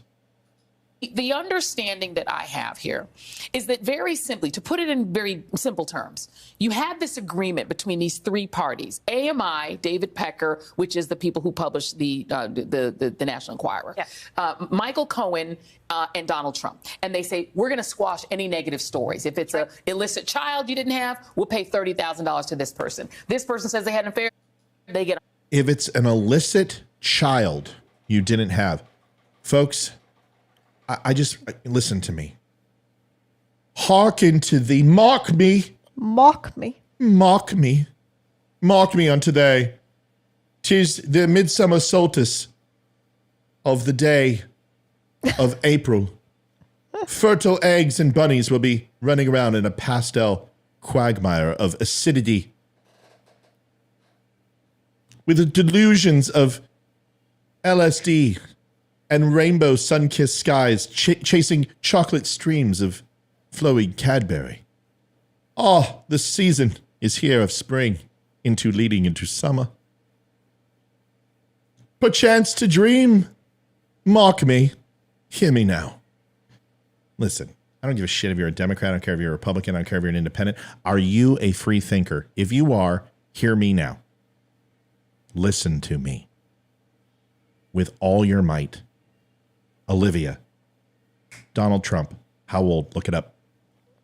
I already know the answer, but we're going to look it up anyway. Nobody say anything. Just look it up. I think he's 78. Liv, I'm looking. don't say anything. Just look it up, please. Okay, got it. How old? He's 76. 76 years old. 2016, how old was he, Olivia? That would make him... It's too late to do math. What? Hurry up. 69? 69. Hey. Could have been 68 and I'll owe you one. So 69 years old. Let's just go back to 2010. Let's take off another 6 years. He's 63. You know what? Fuck that. I'm going to give you till 2005 just in case. I'm going to take off another 5 years. He's 58 years old. He was 58. Let's just say 58 when he decided to give me some sex comments, please. The beast with two backs, right? The Donald. He did the Donald. That's right. There it is. That's right. When Donald Trump was 58 years old, I want to get this straight. He impregnated a woman when he was 58. That's got to be some fucking super sperm that I have never heard in my life. What? Yeah, he was older when he had Barron. Doesn't matter. But 58 years old is what you're saying. Is that this guy is walking around and throwing shots? That's impregnating all these women? Do you believe that? No, I don't believe he's got any illicit children because I know he's cheated on his wives. And what year did he sleep with Stormy Daniels? Look it up. I can tell you the answer, but you got to learn this shit. Okay. Because Olivia, how old was he when he had Barron? Barron is 17 years old. Yeah, that's not the same thing. We're not talking about the same thing. So he would have been 61. Totally different. You're telling me this he's shooting live fire at almost 80 years old. You're going to say I can say that. Okay, okay. Well, then you're talking 2023. Was it 2017 with Stormy Daniels? Look it up. No, look it up. Don't say yes unless you know. Don't put out misinformation. Let's find out. Let's do the math. When was the affair of Donald Trump and Stormy Daniels? Real simple. I'm looking. Taken forever. You're better at this. All you got to do is type in, when was the affair of Donald Trump and Stormy Daniels? What was it, 2012, 2014? It was when he was pregnant with Barron's kid. Honey, what's wrong with you? Just type it in Google. I did, and all these articles show up. What does it say? 2011, that's what people are saying? All right, so how old? 2011. That's 10. That's 12 years from today. So 78 minus 12. 76 minus 12. You're looking at 64. 64 years old. Are you sure he's 68 or 78? I think he's older than that. He was born June 14th, 1946. How old is he? 76. 76 years old. So minus 12. So 64. 64, which is 3 years older than Barron is. So 3 years older than his youngest child. Yeah, that's some amazing stuff. Yeah, I know men can be fertile. Listen, you're not listening to me. There are other equations other than just shooting and firing not a blank. Sperm count goes down, folks. It's incredible. That alone should get him reelected in 2024, that he's still firing live ammunition. That's incredible. But here's what I want you to, and that's not, that wasn't my damning evidence. That's a question to be like, holy shit, this guy's still shooting super sperm. Maybe he is a superhero. The one thing that you know about Donald Trump more than anything else, and he has never disparaged, even little Mary Trump, who has turned against him and has a podcast and is a Trump hater, Donald Trump never disparages his family. He never abandons his family. He takes care of his family. We know this. You believe, honestly, out of all the good and bad of Donald Trump, that he would not own something like this. I think that if you can't admit that, then the reason you hate Donald Trump so much is the reason why you hate Donald Trump so much. Is that if you can't find one thing that he's done, 2 things, 5 things, 10 things that he has done well, then you're the problem. Because I can tell you things that Joe Biden's done well. I can go through the history of Joe Biden and tell you things that he has done well. I can tell you why he was a good vice president for Obama. If you're only going on being a front man for Obama, he was ultimately loyal. He was as loyal as Mike Pence was. The MVAP vehicles, or the MRAP vehicles that stopped IEDs, he put that legislation through. He just passed 4 bills on the 6 months mark about the veterans bills that he pushed through, with getting veterans back pay, with extending health benefits, with reducing wait times. Now, a lot of that was Donald Trump's legislation, but he still pushed it through. There's a lot of things that we can say good about somebody, even if we don't like them. And if you're going to tell me that Donald Trump doesn't take care of his family, then you're just hopelessly entrenched. And if Donald Trump had a child out there, I believe that child would be taken care of. And if she's talking about illicit children, she might be talking about Bill Clinton instead of Trump. Right. Well, I'm just telling you. Let's listen to this. No, but there's rumors out there in some of the context from the National Enquirer ads is that he did have a love child. This has been Arnold Schwarzenegger, you know. Yeah. Well, let's listen to this. Right. Sleeping with a maid. Between these 3 parties, AMI, David Pecker, which is the people who publish the National Enquirer, Michael Cohen, and Donald Trump. And they say, we're going to squash any negative stories. If it's an illicit child you didn't have, we'll pay $30,000 to this person. This person says they had an affair, they get $150. This person says they had an affair, they get $130. Then we'll reimburse and pretend that there's this shit. We make a shell company that ain't real. 2 different companies. 2 companies, they pay out, right? And then we reimburse Cohen and we say, oh, this was a retainer. Ain't a retainer. This, to me, reads like a pretty standard thing that gets prosecuted in New York. It doesn't seem extraordinary to me. All you have to do is plug and play a defendant. So for all of the drama that this is, former President Donald Trump, he's really just jail number Donald Trump now. That's why the judge referred to him as Mr. Trump, didn't refer to him as former President Trump. This is what Alvin Bragg said at the presser this afternoon. This is the bread and butter of the New York DA's office. And your timeline is right, and that's... See, but they don't talk about what Alvin Bragg also said when he completely threw this out and had no passion or drive, or which he doesn't have the right to do. He can dismiss and not take a case if he doesn't want to. They threw this out. They lost two prosecutors for this. And ultimately, the size and complexity of Donald Trump's businesses and his presidency have to be taken into consideration. Do you really think that Donald Trump sat down with Excel and cataloged these payments? Do you really believe that? And can you prove that? You're going to have to prove culpability. This isn't against Trump's business. This isn't against Trump's presidential campaign. This is personal against Donald Trump himself. And if everything that happens with every single business is the responsibility of the CEO, then there would never be any CEOs. The first shooting that took place from an employee that went and killed other employees or customers, the CEO would be held accountable for murder. This isn't the way it works. You're going to have to tie and first of all show that these are not misdemeanors and are not elevated to felonies, and we don't even have that evidence yet. We don't even know what the evidence is because he hasn't released it.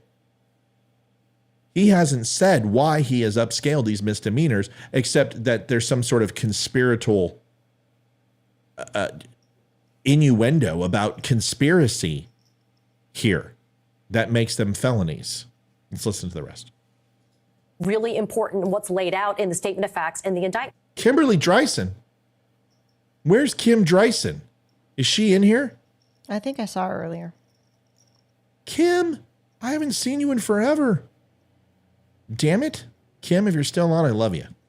August 2015, that agreement, Pecker, Cohen, and Trump. Catch and kill, no negative information. Why? Because I'm running for president of the United States. This is Donald Trump.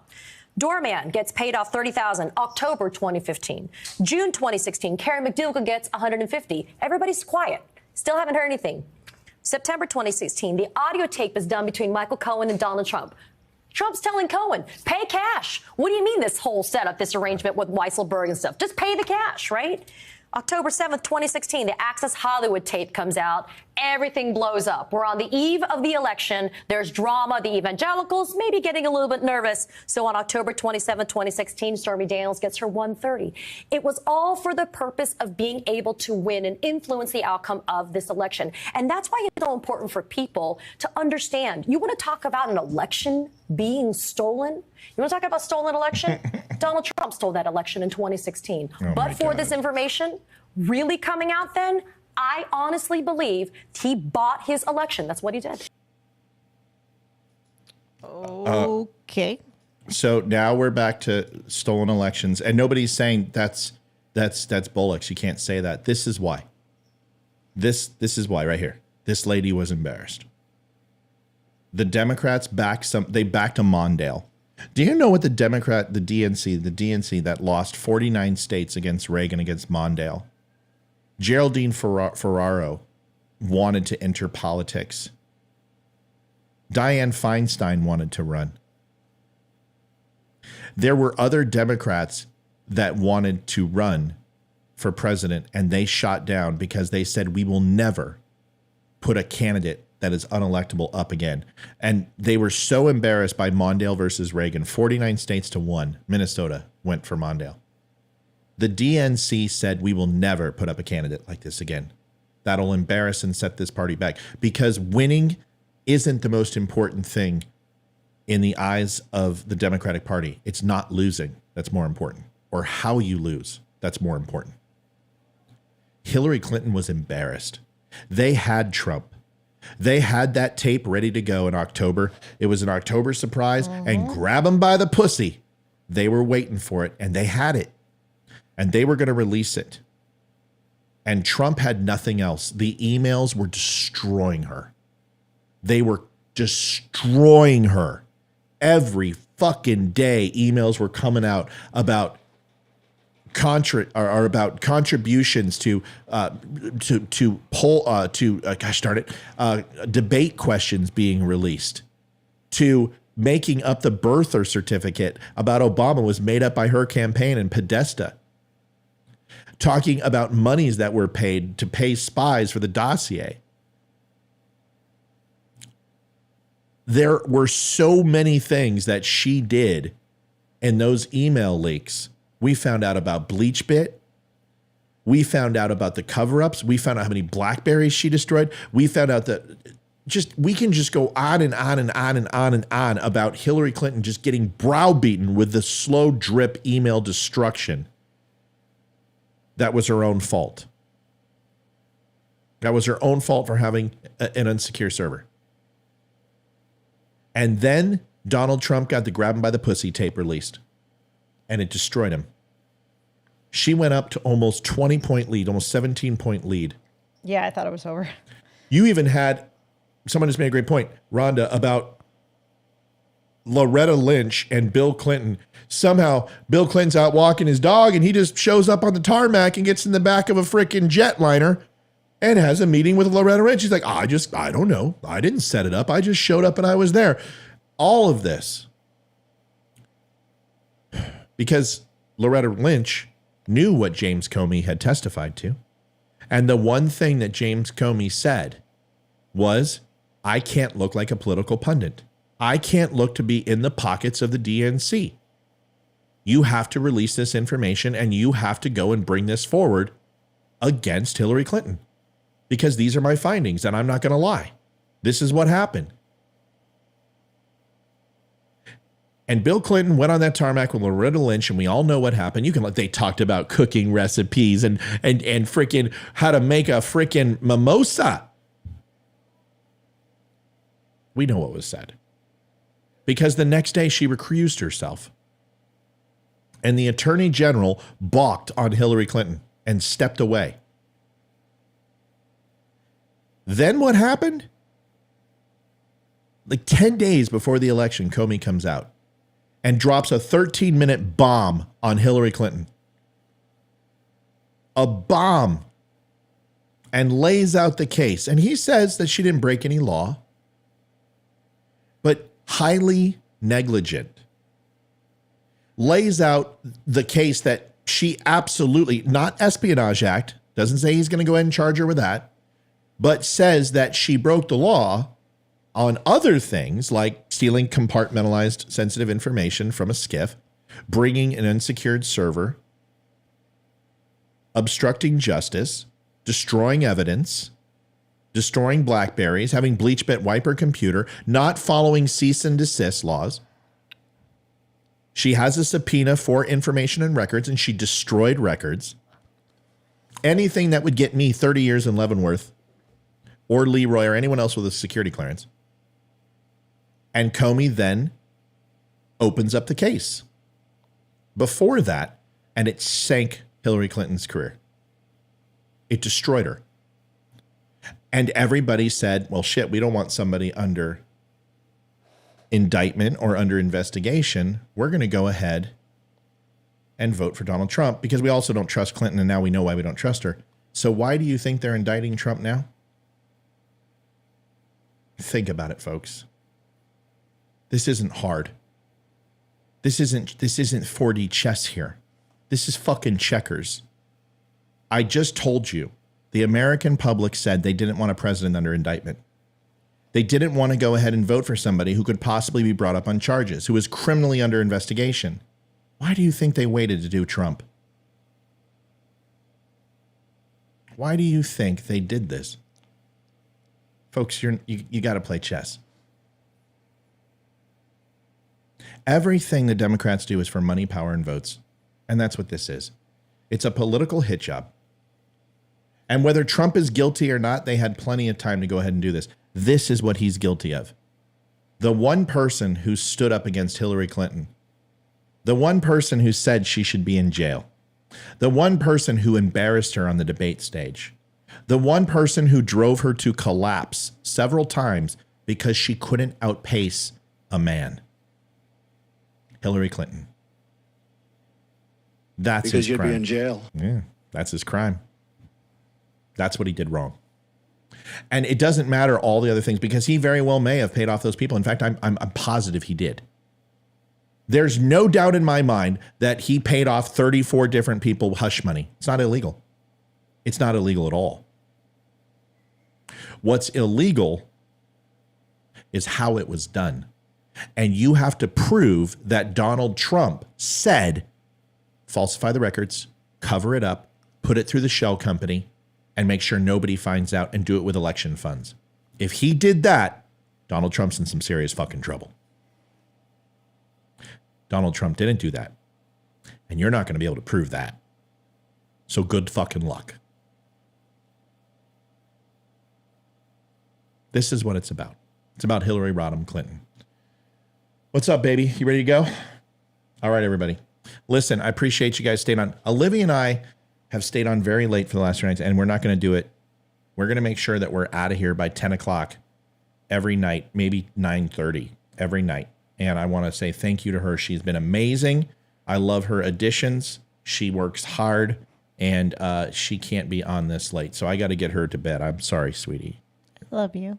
Are you okay? Oh, yeah, I'm fine. You falling asleep over there? No. No. All right. Listen, folks, do me a favor. Please share the Don't Unfriend Me show. We will not be on tomorrow live, but we will have a recorded show. I will make sure we have one of those done for you. That will be done early. Please do me a favor. Stop by thedumbshow.com and stop by our website. There we have some beautiful things for you. We have a wonderful site that's built just for you. Custom built. All the podcasts that you listen to are there. You can also pick up our recorded shows as well. And some shirts, some coffee. 10% goes to veterans, which is nice. It's all made in America. The coffee and the clothing is all printed in the United States, designed by veterans, myself. And you can stop by and take a look and also look at our blog. Please stop by the Don't Unfriend Me store and go pick something up. Thanks, everybody, for watching the show. I appreciate you. I had a great birthday. It was wonderful spending it with you. And no, Donald Trump, in my understanding, does not have an illicit child.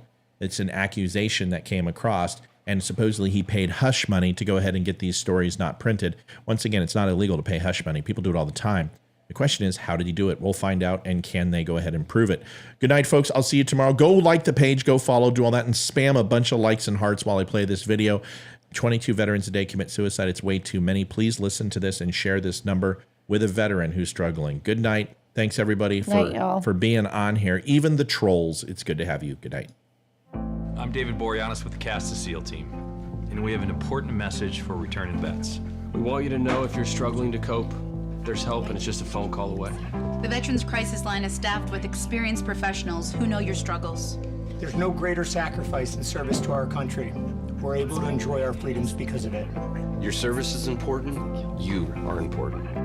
For vets and their families, the Veterans Crisis Line is here to help 24 hours a day. Please call. I don't know why it's doing it. Did it again. Every time it doesn't play my damn. You know what I need to do? I just need to make this one video instead of 2 separate videos because it is 2. Good night, everybody. We love you.